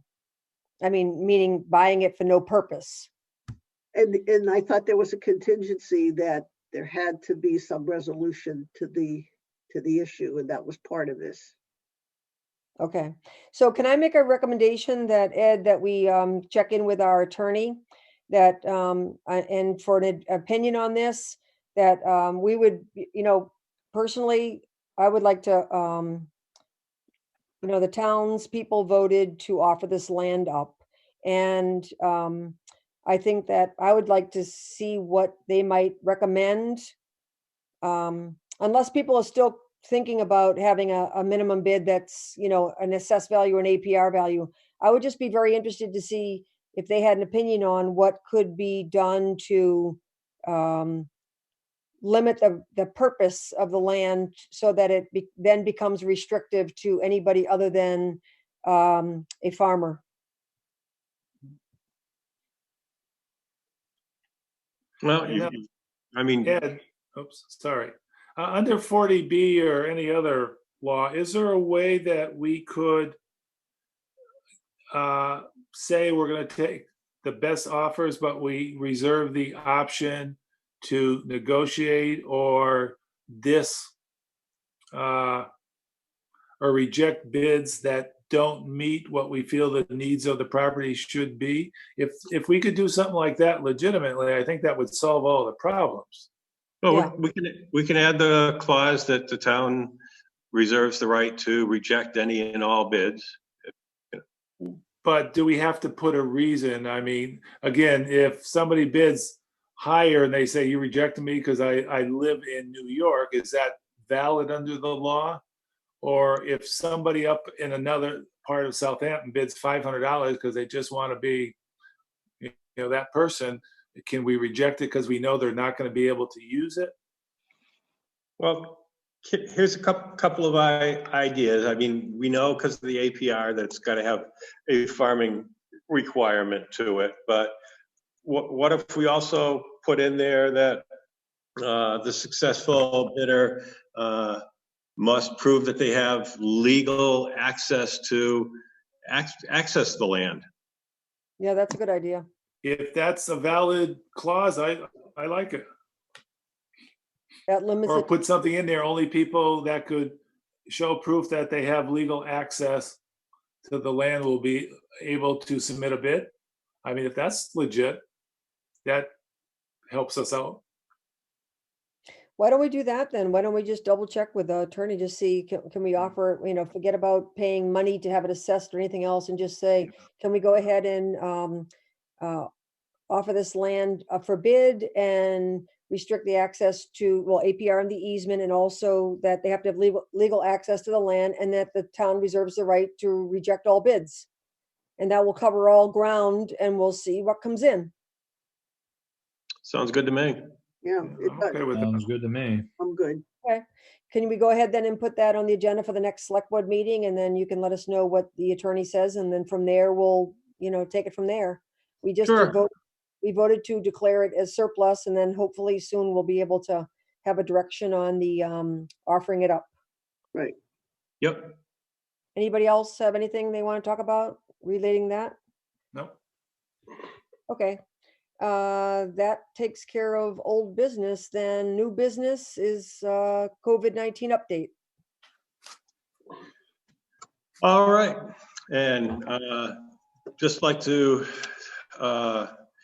start off by saying that the most important thing that anybody that's a town resident, business person, what have you, can do right now is stay at home if at all possible. Only go out to do essential business. If you're out in the public, I would recommend that they do wear masks while in public. Although we did have our first death, hopefully it's our also last death, but our numbers had climbed a little bit. But now we're at a point that we're actually seeing individuals that had tested positive go through their period and now test negative. So we've got people that had tested positive coming off those rolls, while maybe some new people do test positive. So right now, even though we're in the middle of, right smack dab in the middle of Governor Baker's period that he forecasted that would probably be the biggest uptake in Massachusetts as far as positive COVID-19s, that our numbers right now are staying stable and pretty much stagnant. And, hopefully we will see that continue over the next few weeks. I will say that our police, our fire, our EMS are all stable as far as the employees go. They continue to operate and to go out when they're needed. Between the police and the fire and our emergency management director getting supplies from MEMA, some from our regular vendors. Our fire chief was able to get some PPE through one of the fire consortiums. We are in pretty good shape right now as far as the personal protective equipment goes. We do have the fire chief does have another order through the consortium out there for PPE. And if that does come in, we will be in excellent shape going forward for the next couple of months as far as those supplies go. The fire chief was able to obtain a small fogging disinfecting machine, which he was putting together some protocols to use in the ambulance. He has offered to share that with the police department for their cruisers. the police department would have to find a source for the disinfectant chemical that goes in it for their use, but they are sharing those resources. Let's say the health department is keeping busy as far as tracking through Maven as far as the COVID-19 positive reports for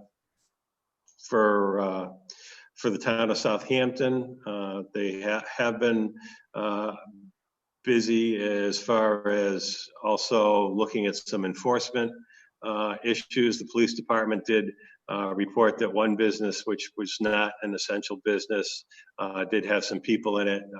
So the health department went out and did give a letter of enforcement, letting them know that there should be the only one really allowed in that business is the owner, and no one else, and then only if they were there for essential duties, and no one else should be in there.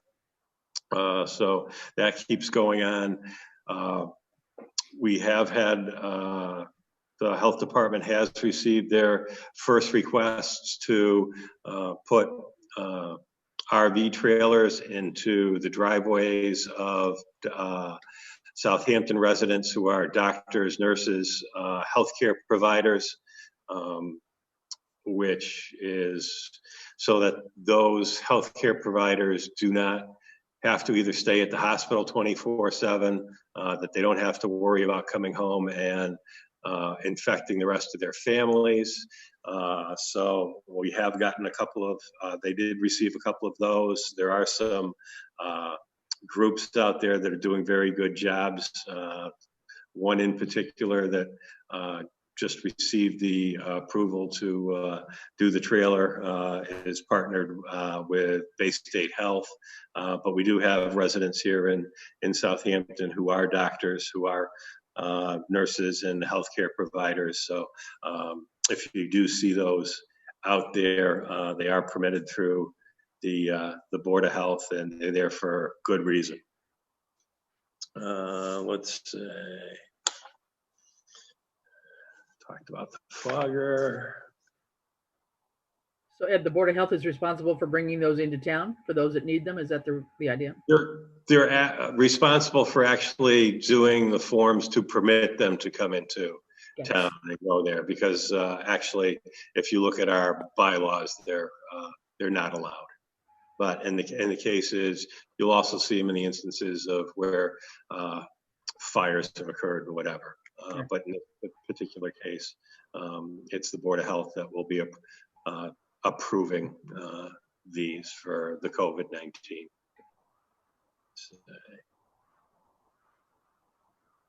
Let's see. At our weekly meeting, Jerry Swanson had talked about the new guidelines for grocery stores for 40% occupancy, both for employees and for customers going into like the Big Y and other large grocery stores. Let's see, the Long Hill Apartments have put up signage inside the buildings and outside and in their laundry areas, talking about social distancing requirements, wearing masks in public places. Let's see. The rapid testing is now available for first responders at the Big E in West Springfield. That started an operation this week, and I saw that they have expanded that from not only first responders, but to also tow truck drivers through the governor's office. Let's see.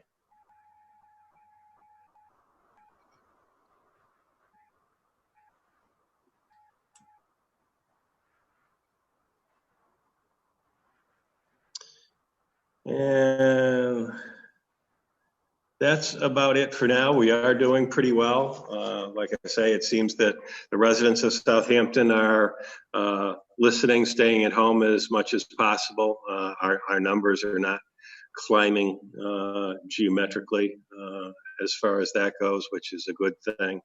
So hopefully that the governor's right, and April 20th will be the peak of this, and it'll be a downhill climb for then. The governor's orders as far as the stay-at-home advisory, the closing of non-essential businesses, and the closing of schools is still in effect through May 4th. If that will stay and come off on May 4th or be expanded upon and postponed to go out further, I don't know at this particular point. And my best guess is it looks to me like hopefully mid-May we may start to see those numbers start to be on a decline here in Western Mass. So that's where we currently are. The other thing I remembered from the call is that there is a stable workforce right now in the EMT, fire, and police, and that the governor waived the training for dispatchers so that the police chief is setting up some police officers to be trained as dispatchers if needed.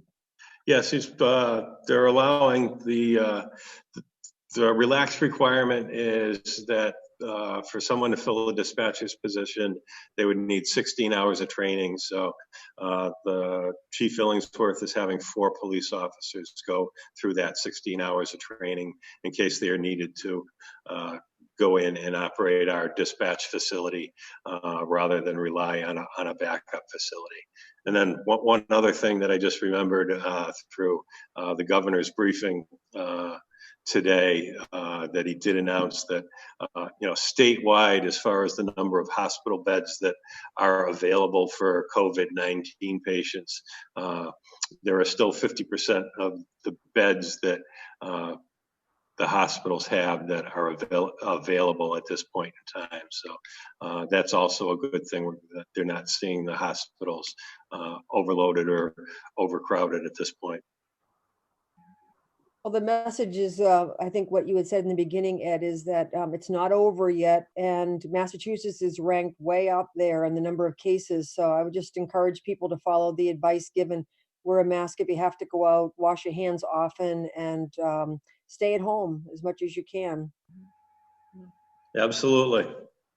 Quick question, Ed. You mentioned the some of the new policies around the Big Y and access to the store with numbers of people and so forth. Does that apply to some of our smaller establishments as well? Pure Food and our little gas station grab and go folks as well? No, because of their size, those restrictions do not apply to those smaller places. What's hard though is that those are the places where it's very hard to be 6 feet apart because they are so small. The aisles are very small. So people just need to be extra careful, I guess, if they're going into those establishments, would be my thought. Absolutely. Yeah, I think people need to be made aware of that because they may go thinking that those requirements apply and then get there and find out that they don't.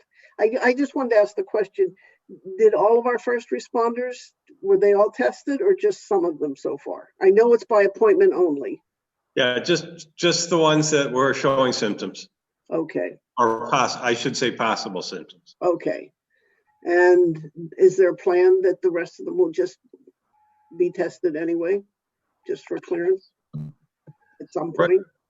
Right now, I don't know of, I believe this requirement is still on to be tested, that even though the chief or whoever's in charge would call and make that appointment, that the individual does have to show at least one symptom.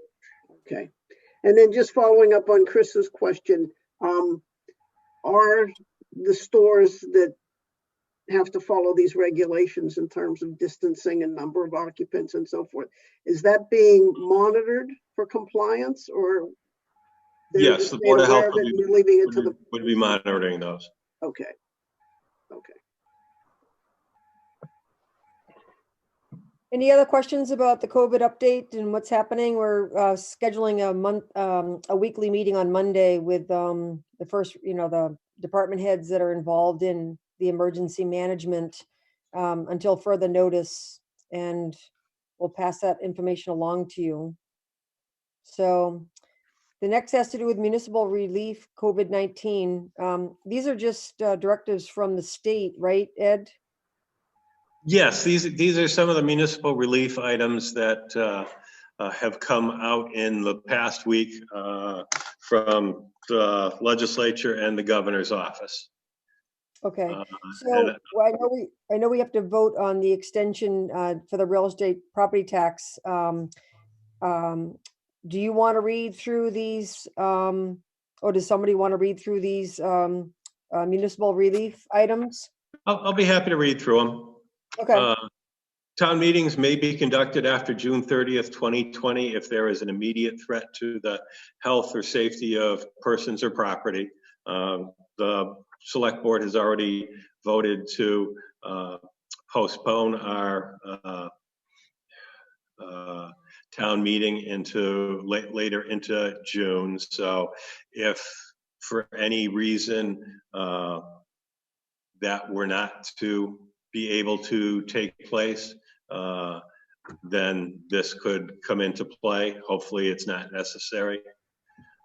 If a town, and this one's the same, if a town is unable to approve a budget for the upcoming fiscal year by June 30th due to a public health or a safety emergency that delays holding the town meeting, the Department of Revenue may allocate a 1/12 budget for July based on the total budget approved for the most recent fiscal year.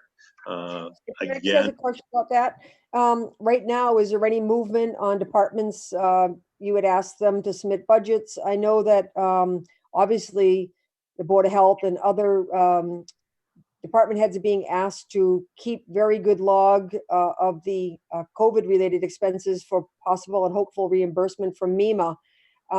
Is there a movement on the operating budget right now? I'm going to start that up again. I was hoping to get a little direction from the state on what this current situation may mean to as far as state aid goes for fiscal year 2021, because I have an idea that what probably was originally announced by the governor's office and through consensus as far as revenues go is going to change. So I think we're going to be in a somewhat of a changing budgetary picture for fiscal year 21. So we'll take that into effect also with this going forward. Can I ask the other board members what they think about the budget process?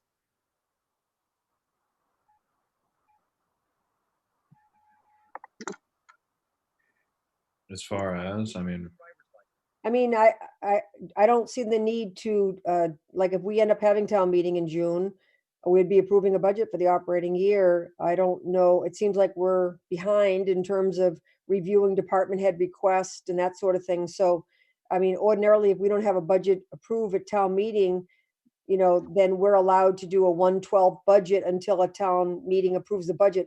I don't see a need to delay it.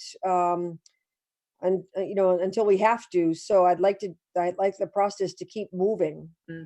Yeah, I agree, and I'm going to start taking that up either via Zoom or teleconference. No, I agree with you there, Rini.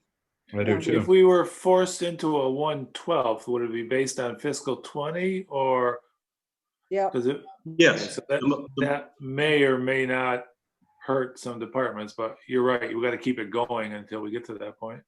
Right, and the other thing that they've come out with these and in general, and some of the other things it doesn't take into effect is there are some expenditures which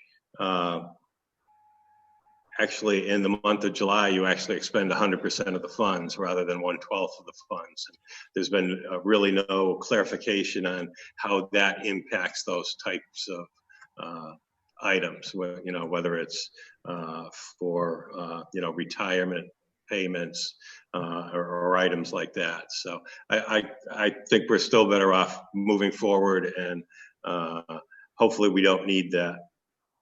Would there be any possibility that the legislature would consider, I mean, for big ticket items like retirement and so forth, and an extension?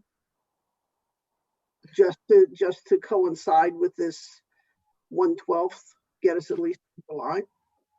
I wouldn't even tend to guess as far as that goes. And in some cases, they've actually kind of left it open-ended and up to the Department of Revenue and DLS. Mm-hmm. Are any of these decisions, any of them be made locally? As far as what? Making, extending, giving extensions and so on and so forth? Well, it gave us the ability to extend or delay the town meetings and the town elections. Right. Right. But I mean, other things. Any of these within local jurisdiction, or it all has to start with the state, and then we may or may not take advantage of it? Well, for these, this is the guidance that we've received from the state. All Well, right. we'd have to take advantage of it. We wouldn't have a budget. Right. So Right. we'd basically be doing the 1/12. So I have a question. So what about like busing? Busing is that we have a huge contract on busing. So I'm assuming right now we're paying them regardless of whether or not they're actually busing anybody? Yeah, I can't say for sure. Yes, I think the void when it comes to the schools, I mean, they're the biggest part of the budget, but the numbers have already come in from the state. I'm assuming their expenses are less than more right now. So, copying and all that sort of thing. So anyway, I just want to just keep moving with it. I don't want to just assume that, we're just going to be up against the wire in June just because we're allowed to wait until then. Like, we're not going to be ready if we just wait. So if No, we I can just- agree. I don't I see any agree. reason why we have to wait either. I mean, we really Yeah. should be on top of this and dialed in, and Can I just ask, if I missed it, tell me if I'm wrong. Have we gotten recent expense and revenue reports? Yeah, good Yes. question. We have? Yes. Did you get one? I didn't get one. Well, No. let's get one for the next meeting, okay? Because I mean, this is something we need to look at. Yeah, Yeah. I will send out what I got. I thought that you would have been on that distribution list. I'd also like to get some input from the schools. I mean, then obviously not in the call in terms of, first responders, but I do feel like they are a huge part of the budget. And I would just like to kind of find out what's happening from a, financial standpoint, like what charges are we not incurring, and, what's contractual and we have to pay for it anyway, like the busing thing. I just feel like it'd be helpful to know that. Sure. Yeah. I will Okay. reach out. Quick question, where are we with the finance committee? Are we still lacking members? I lost track of that. Yes, we are. So are they functional to be able to help us put the budgets together? Or? No, we don't have enough for a quorum at this point. So we still need to find some volunteers. Okay. Okay. All right, thank you. So we'll get the expense, revenue and expense report, and we'll get a little feedback from schools in terms of, what's contractual versus what is not having to be covered. Not that it matters so much, and we'll move forward on the actual budget process so that whether it be the existing date in June, we will hopefully still be able to have a budget and not have to rely on the 1/12.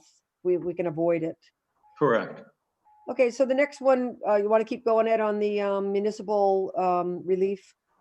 Sure. For fiscal year 2021 only, if adoption of an annual budget is delayed due to the governor's state of emergency beyond June 30th, 2020, the DOR Director of Accounts may authorize a town to use free cash and funds in an enterprise or special revenue accounts for fiscal year 2021 expenditures. And then if the current Without COVID, town meeting approval? what's that? Without town meeting approval? Correct. Okay, Then if the current COVID-19 state of emergency results in deficient spending in fiscal year 2020, the act permits a town to amortize the deficit over fiscal years 2021 to 2023 inclusive, so over a 3-year fiscal year period. Then take out beer and wine sales for Section 12 licensed restaurants are allowed for off-premise consumption under specific circumstances. And the one establishment that we currently have has been notified of that. And then extension of land use permit deadlines for hearings and appeals have been and are out as 45 days after the state of emergency comes off. And I have let both the planning board and the conservation commission know of that. okay. So we have at least 2 votes that we need to take. I don't know if they can both be the same one. One of them is extension of the due dates for real property and personal property tax until June 1, 2020. And the other Correct. is an extension for the exemptions that the Board of Assessors just approved to allow an extension for the exemptions. Yes, and you can do them separately, or you can roll them both into the same motion, because they're both recommending that they be extended until June 1st, 2020. Would someone like to make that Yeah. motion then? I'll move to do both, the extension in the property tax and the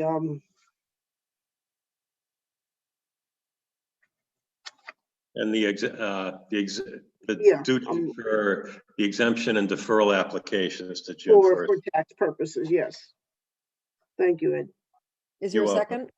I'll second it. Okay. Was is that there Chris? any other- Yeah. Is there any questions or comments? Chris, do you want to say anything more about the assessor's vote, or just all I think- exemptions I delayed? think that was it. I think, people would normally be expecting that they'd have to be paying a bill in May, and already they would have had to file for their exemption in April, already by April 1st. So this should be, people have already taken advantage of it by the deadline, but there still are some that have not had a chance to react to that or to apply for their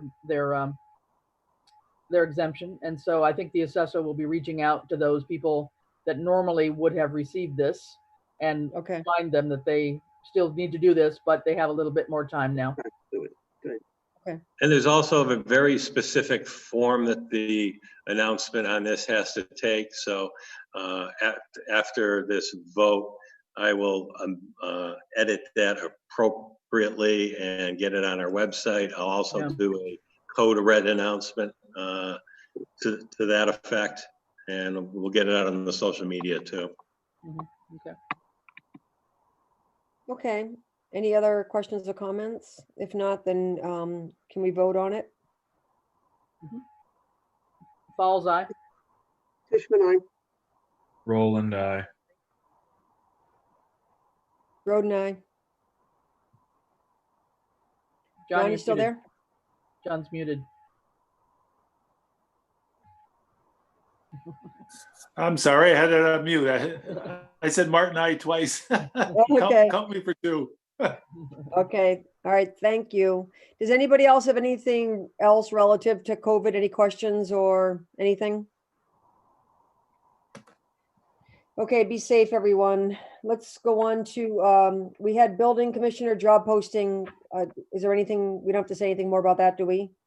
Well, I put a draft into your packets, so I just didn't know if the group wanted to go through that, give me some ideas as far as that goes. Okay.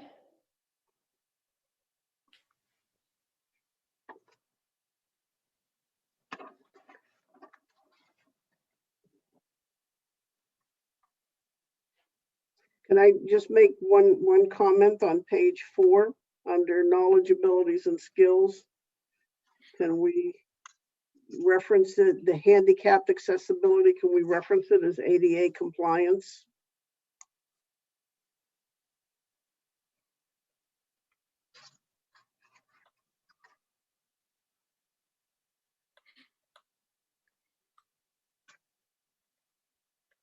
Where is that? On page 4, under knowledge, abilities, and skill, under knowledge, the 4th Yeah. line down, instead of handicapped accessibility, ADA compliance. Aren't we just looking at the posting for now? I'm Supposedly. looking at the job description. Well, I think we already authorized John and Ed to look at the job description. I thought we were just looking at the posting. Okay, well, Yep. that too. Okay. No, Um, I mean, if you have comments about the job description too, I mean, it's totally fine to comment on that so they can incorporate anything. I think it'd be more efficient if John and Ed would work on that together and then come back with any Yep, Any that's fine. comment? It'll take a long time to go through it page by page here. Well, the posting that we should be talking about is just one page. right, All right, I'm trying to find it. Sorry. and so you guys you'll fill in the blanks in terms of number of hours and salary range and so on in concert with the PPPB. Right.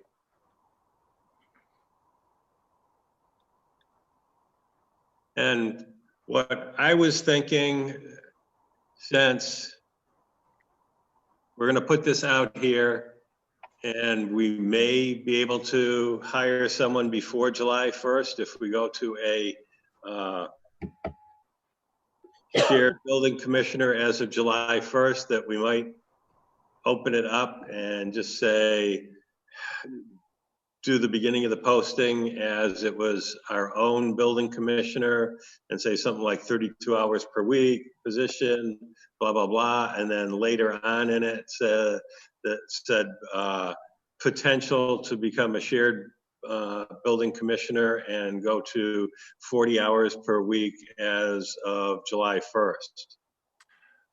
I don't know about potential there, Ed, because if our goal is to do it, I think we should be more specific. Well, John, don't forget, it also requires a town meeting vote. Right, that's why the potential, if we hire somebody who's just interested in 32 hours, not interested in 40 hours, and then the town meeting votes on it, we're kind of stuck. Well, back up a minute. Why does it require a town meeting vote? It will require, in both cases, approval of the budgets for both communities. All right, the budget, but our budget hasn't changed. I Right. mean, I don't think the position should be held up because of the town meeting vote. Yeah, they're not going to specifically vote on the position. I mean, if somebody says the budget has increased X amount because we're shared, that would be a valid question, but we can show them that that's not accurate. Right. Okay, what if it doesn't pass in Westhampton, John? Well, it's got to be conditional upon it passing, the budget passing, but not specifically the joint building commissioner, I think is what we're saying. It's a normal budget item rather than a specific shared building services item. Well, I'm comfortable with John and Ed sort of working this out. However, you're the one that's been talking to the Westhampton Select Board. They're Yeah. also out of building commissioner as of May, whatever. May So they 4th. also have to make arrangements. So I'm pretty comfortable with what's written here. Would you want to add though, John, just your comments there on the first sentence, with the building commissioner, zoning enforcement officer sought, would you want to add something like position shared with neighboring town or something like that? Just so that it's clear? Looking at it, I think we should make that clear that we're seeking a building commissioner that'll be responsible for the town of Southampton and Westhampton, with maybe put something in Southampton Monday through Thursday and Westhampton Fridays. Just give the person or persons something to go on a little bit, Yeah. But we can, Ed and I can work that out. Yeah, you could just say 4 days a week in Southampton and 1 day a week. And Yeah, there you I go. mean, Yeah, keep that's it, cleaner. as general as you can without, getting, Yeah. No, you're right. I like that. And then one other thing, I've got this set up so that depending on what we get for applicants, this is set up so if someone came along, it wouldn't preclude someone with building inspector certifications to apply for it and be hired, as long as they can pass the rest of their tests to reach the building commissioner certification in 12 months. Yeah. that seems Is reasonable. everyone we did- comfortable with that? Yeah. That was like with Tom too, because he was a building inspector, correct? And Right. now what we had to do in that case is that we had to hire Easthampton building commissioner to cover on the items that the building inspector wasn't certified to do. Okay. So I would assume the salary would be lower if we get a building inspector versus a building commissioner until the time Correct. he or she became certified. Right. I see you've got position open until filled. Do you want to put an initial deadline for applications? And then, otherwise we could be waiting for months for people to apply. So applications will be reviewed, starting to be reviewed as of such a date? Right. Something like that, and during the month of May or something like that, or, I don't know, Well, or as they are received, maybe. as they are received, something like that. Not quite so open-ended, maybe. Yeah. That's my only thought. Yeah, because we find somebody really good, we don't want to have to wait, yeah. No.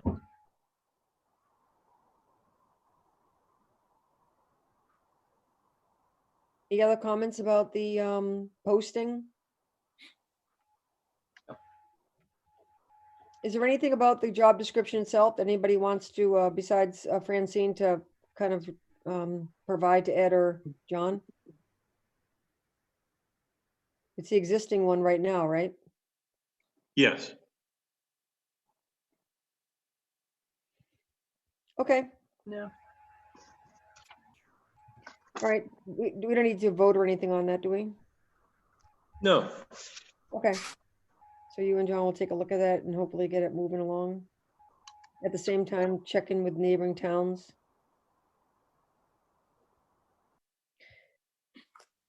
Okay, are we ready to move on to the next thing, which is town caucus postponement until May 12th, 2020. Yeah, the town clerk has requested that we move the caucus from the 5th to the 12th. The 5th is 1 day after the governor's current order would come off. So she had the question of, whether people would feel safe coming out 1 day after that. We still have the 38-day requirement before the annual election. So the 12th still fits that. And the other item would be if the board does vote to postpone the caucus until May 12th due to COVID-19 concerns, that May 12th was originally a select board meeting evening. So we'd have to pick another evening to do that meeting. I'm okay with that. I think you reached out individually and everybody was okay with the 12th. Mhm. So would someone like to make a motion to change the caucus date from the 5th to the 12th? I'll make the motion. Is there a second? Second, Is that Francine? yes. Any other questions or comments? All those in favor? Aye. Roland, aye. Martin, aye. Fowles eye. Tishman, I. Roden, aye. Okay, it's the 12th for the caucus. Do you want to look now at those select board dates or? Sure. All right, so right now, the next one would typically be, unless we end up having a separate one, the 28th of April. And then the next one would typically be the 12th. Do we want to have the select board meeting a different day that week? Like the 14th or Might be a good another idea. day? Yeah, I can do the 14th if you want. sure. That works for me. How about you, Matt? That's all fine with me. Okay, so we'll go ahead and have the select board meeting instead of the 12th, the 14th of May. Okay. And then right now, if we stay on track, it would be the 26th after that. And the town caucus starts at what, 7? Is that right? I believe it's 7 to 9. I think so, yeah. That sound right? Yeah. Okay, thank you. And the 14th would be at 6 as usual, right? Yes. Okay. Okay, let me get back to the agenda then. Zoom meeting for other boards and committees. I know Cindy Palmer was going to reach out to you, Ed, about the open space meeting by Zoom. Does our current Zoom license include any other committee or board that want to use it? It does. The only thing we're going to have to be very cautious about is that one meeting at a time. So we have to be careful of any conflicts. So you can't have two boards or committees wanting to meet the same day at the same time and using the Zoom. Is And that I've already reached out to planning and to conservation about it. Cindy did contact me about utilizing it for the open space. And then the only thing, it popped up after the fact with me, and I was glad to some extent to hear Matt said that they had pretty much taken care of the PPPB stuff for Thursday night. But if the PPB was going to meet on Thursday night and wanted to use the Zoom, that, in my opinion, they'd have the right to bump open space. Okay.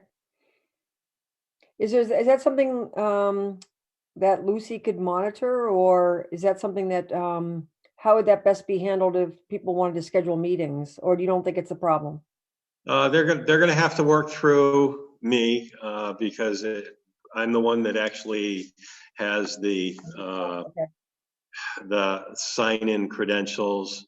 I can basically set the initial meeting schedule up for them and then send them the link to the sign-in page along with this basically user ID and the password to get in and utilize it. Okay. You don't end up having to be the host for it all the time, do you? Or Oh no, once I send that off to, the chair or whatever, I mean, it would end up populating with my name on it, but no, they would be the host. I wouldn't want you to have to attend all those meetings. Well, actually, it would be better than going stir crazy a little bit. But yeah, Good. no, yeah. And will they all be recorded? It all depends on how they set them up. Yeah. Okay. You can record, there's a button at the bottom here so anybody could record the meeting. And then I believe Jen told us there's a Dropbox or something that we can dump these files into for 191. Right. Correct.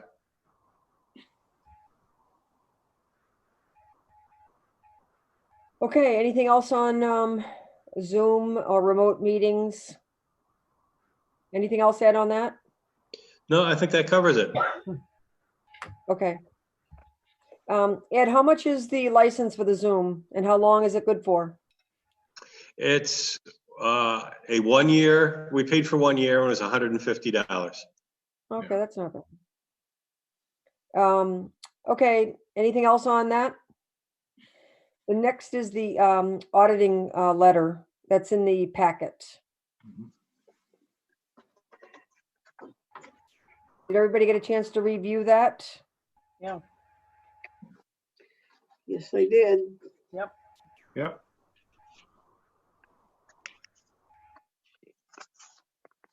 Anybody have any comments or questions about it? I guess in terms of reconciling the balance, that section on the top of page 4 where they found the variance between what the treasurer said and what the general ledger said. Yeah. I don't know what that is a function of or not. But It's a function of the postings and the timing. is that kind So- of like where we are with the delay in posting the revenue? Well, what it means is that the accountant and the treasurer, at least on a quarterly basis, should get together and double check these and make sure that they're what they have On the agrees. same page. Yeah. Okay.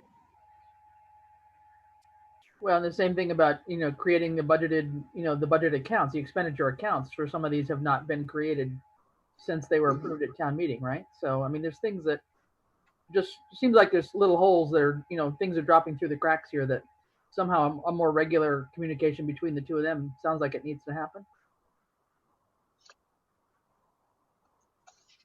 Yeah, like I say, we have put together the responses to these, and they have gone off to Melanson and Heath. So we should see the actual final with those responses. That was going to be my probably a question, week because or the two. responses were not part of what we got. So are we able to see the The responses? responses just went out today. Oh, okay. Can we get a copy of those, Ed? Sure. Yeah, it would be interesting to see what the explanation was. Maybe Yeah. it's something very reasonable. I don't know. In the past, the Select Board was actually given a copy of the town response before that went out. So, yeah, I think that's important to know. Like, this is actually quite a bit more than what's been happening in the past. I mean, unless I'm thinking of the, the response back from the auditors, but if I'm not mistaken, I think we got a draft of the audit, because I remember chiming in on it, not really being very specific enough to, I mean, one of the things that came out of the last one was, I think, your signing of all the Warrants. Warrants. yeah, the warrants. So anyway, I would definitely like to get a copy of the town response. Sure. Yeah, there's some of these, I mean, I'm just going back over it, the duplicate transfers and all that, there's some big dollars involved with that. So it'd be interesting to see how those happened. Well, that, and I think not updating the balances of the enterprise fund. I guess I'm Right. concerned about that, because we really have no control over the enterprise fund in general, really, right? In terms of it being generated through the landfill and through the water fees. So, keeping track of that, I think, is a really important one. Yeah. Yes. Were any of these risk items or other items, were they a repeat from the previous year that sort of weren't fixed going forward? Because the whole thing with that password thing, that rings a bell to me. No, they had actually removed that last year. So the only thing from prior years issued would be that number 4, develop a more formal risk assessment process. Okay. So the town response was provided by you or Vicky, Jen, everybody, primarily you, or? Vicky and myself. Okay. Okay, so it sounds like Jen needs to kind of be brought into it. Vicky would have gone over it with Jen for any that went with both of them. Okay. Anything else on the in response?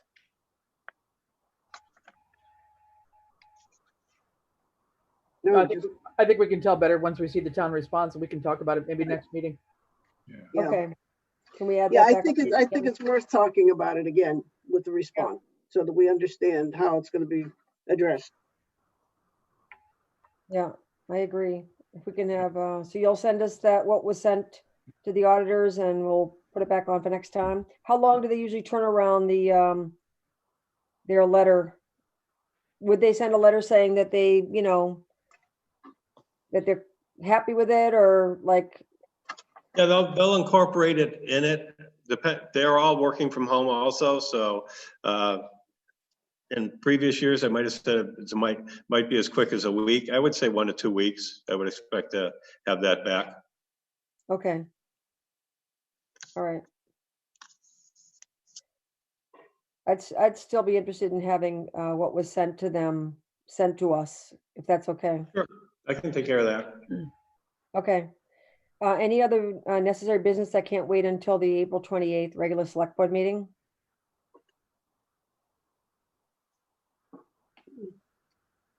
Okay, so no PCFs, no signatures. I just Those- sorry.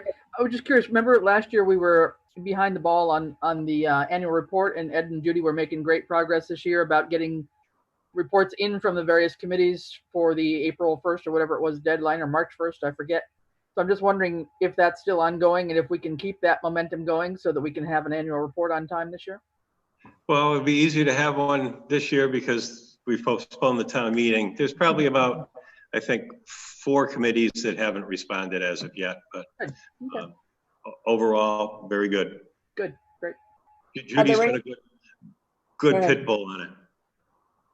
Okay. Are there any committees that we're liaison to that we can help with that, or no?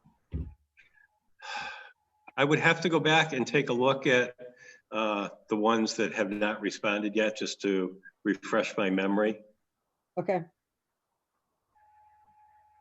Okie doke. Yeah, good point, Chris. So licenses and permits, Tin Can Alley, 74 College Highway, the alcohol license holders, of course, a change of managers to Lisa Yamakowski and Joan Yamakowski. From Joan, yes. Lisa's taken over for her mom. Okay, from Joan, yep.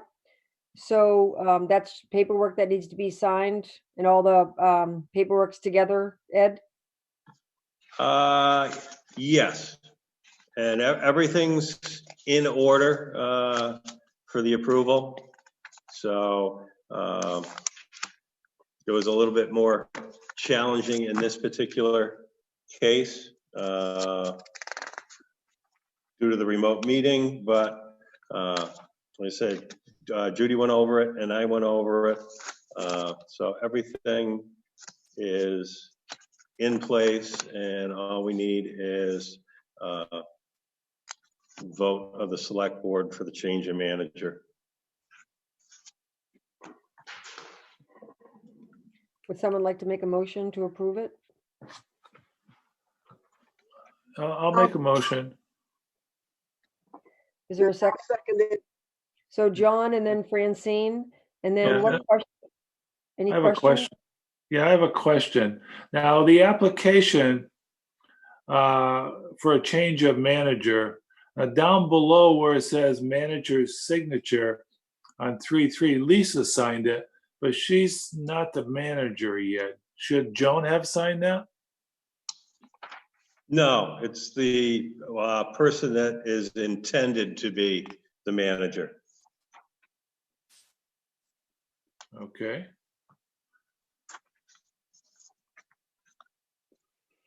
Any other questions about the transfer of the alcohol license? How long is this license? It's not a transfer of the alcohol license. It's just change of manager. Change of manager, that's what I meant, I'm sorry. Any other questions about it? And this is No. good for just a year? Yeah, it would come up for renewal in November of 2020. Yeah, okay. We have a motion and second, all in favor of this transfer? Fall's eye. Tishman, I. Martin, aye. Groden, aye? Roland, aye. Okay. So we're up to warrants. I gotta go find the power cord, so I'll be right back. You want us to wait? No, go ahead. Okay. All right, warrant P 20-40 for $279,470.15, payroll warrant. The payroll deduction warrant PD 20-40 for $45,091.55. Okay, any questions on the warrants? We have, there is a document that has to be signed. I'll come down and sign it, but do you want to speak to that, Ed, about the money through PVPC on the COVID? Because we Oh, yes, discussed before with the $4,000, but we have additional funds. Yes, the second phase has come through and we received the contract for that second phase, which is $5,100 and some change. It requires the select board chair's signature on the contract with Pioneer Valley Planning Commission to distribute those funds to our health department. Great. Okay, so that I'll sign that, and you, but the signature on the transfer on the alcohol, does that have to be signed by anybody? I don't see a signature required there, so I think we're okay. Okay, good. All right, then in that case, we're up to the minutes. We have 3 sets of minutes. The first is March 25th, then February 4th, and then February 18th. So did everybody get a chance to look at those? Yeah, it was March 25th of 2019. Correct. Yeah, Well, thank you for clarifying that. yeah, that's more than my memory can handle. I know, I was looking and saying, oh my God. Yeah, huh.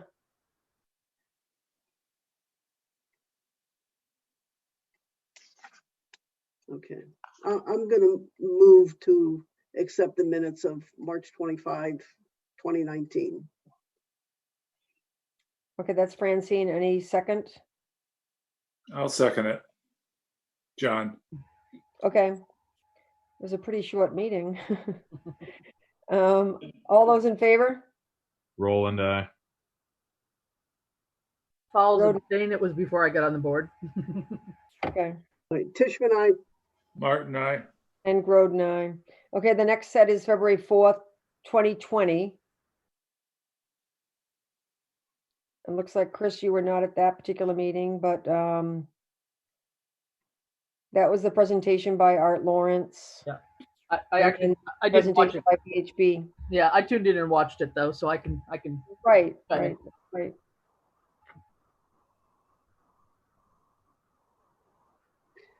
my question is his report attached to the minutes or will it be? Yeah, all those they don't get attached to the minutes. They go into a package from that particular date so that all that information is accessible. Okay, thank you. Great. Yeah.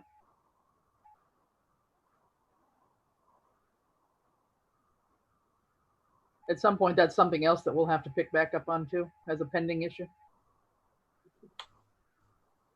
Yes.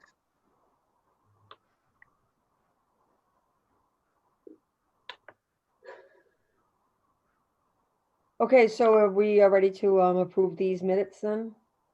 And we can do them separately then? Yeah. Okay, so is there a motion to approve the minutes from February 4th, 2020?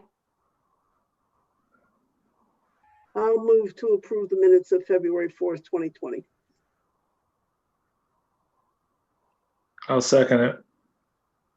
Any further discussion? All in favor? Roland, aye. Tishman, I, Fowles eye. Martin, aye. Roden, aye. Okay, so lastly, we have one more set, which is, let's see, February 18th, 2020. Right.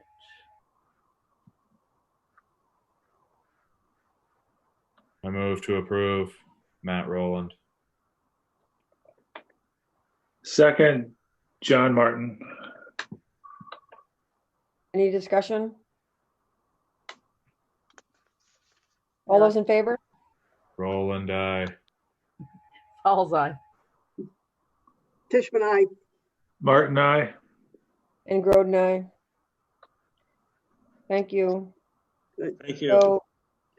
So next, we have 4 pending items: College Highway land donation, dog complaint, open space and recreation plan update, and Dewar Green Community Grant update. Any questions or any updates on any of those things? Well, can't we take the land donation off? I think we can, based on our communication last time. We did have some updates on the dog complaint, but I don't think there's anything. I mean, I think our town clerk had provided a little bit of an update, but I don't think it's anything that's a technically agenda item right now. Is it safe? Is anything happening with the open space plan or the Green Community Grant, Ed? No, not at this point in time. Okay. Can we back up a second? Yep.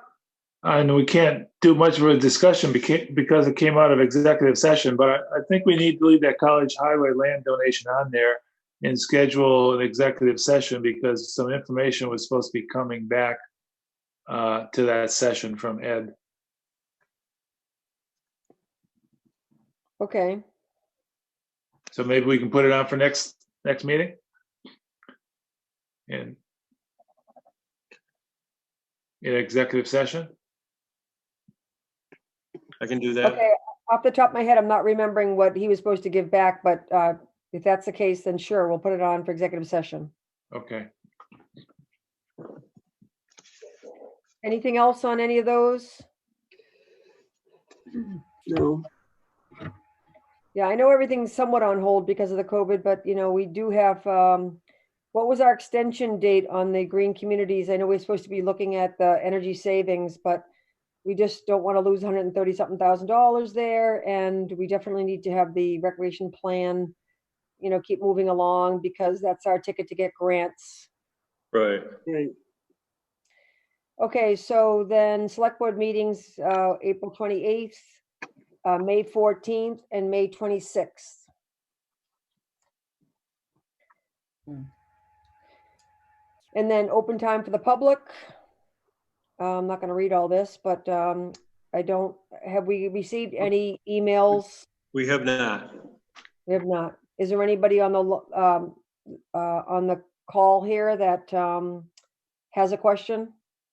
Yeah, Rini, just a thought. I think when we talked about this, we said if we were going to take public comment, they had to have the camera enabled so we could identify them. Right, very good point. Okay, so I don't think that is the case. We'll just wait, and if anybody wants to email us, again, at the top of the agenda, there's information on how to send an email with any public comments, which will be read at the next select board meeting. So in that case, we will close this agenda and go into executive session. Is there a separate link for that, Ed? Yes, and would you read the reason for executive session, please? I will. Okay, it's Mass General Law, Chapter 30A, Section 21A, Number 3, to discuss strategy with respect to collective bargaining or litigation if an open meeting may have a detrimental effect on the bargaining or litigating position of a public body and the chair so declares. Police officers, New England Benevolent Police Association. So we will not be returning to open session and just need a motion to go into executive session. So moved. I'll second it. Matt? And Roland, Chris? aye. Who seconded? Chris. Okay. Okay, so vote, please. Roland, aye. Fowles eye. Tishman, I. Martin, I. Roden, aye. All right, thank you all. Okay, How thank long you. till we?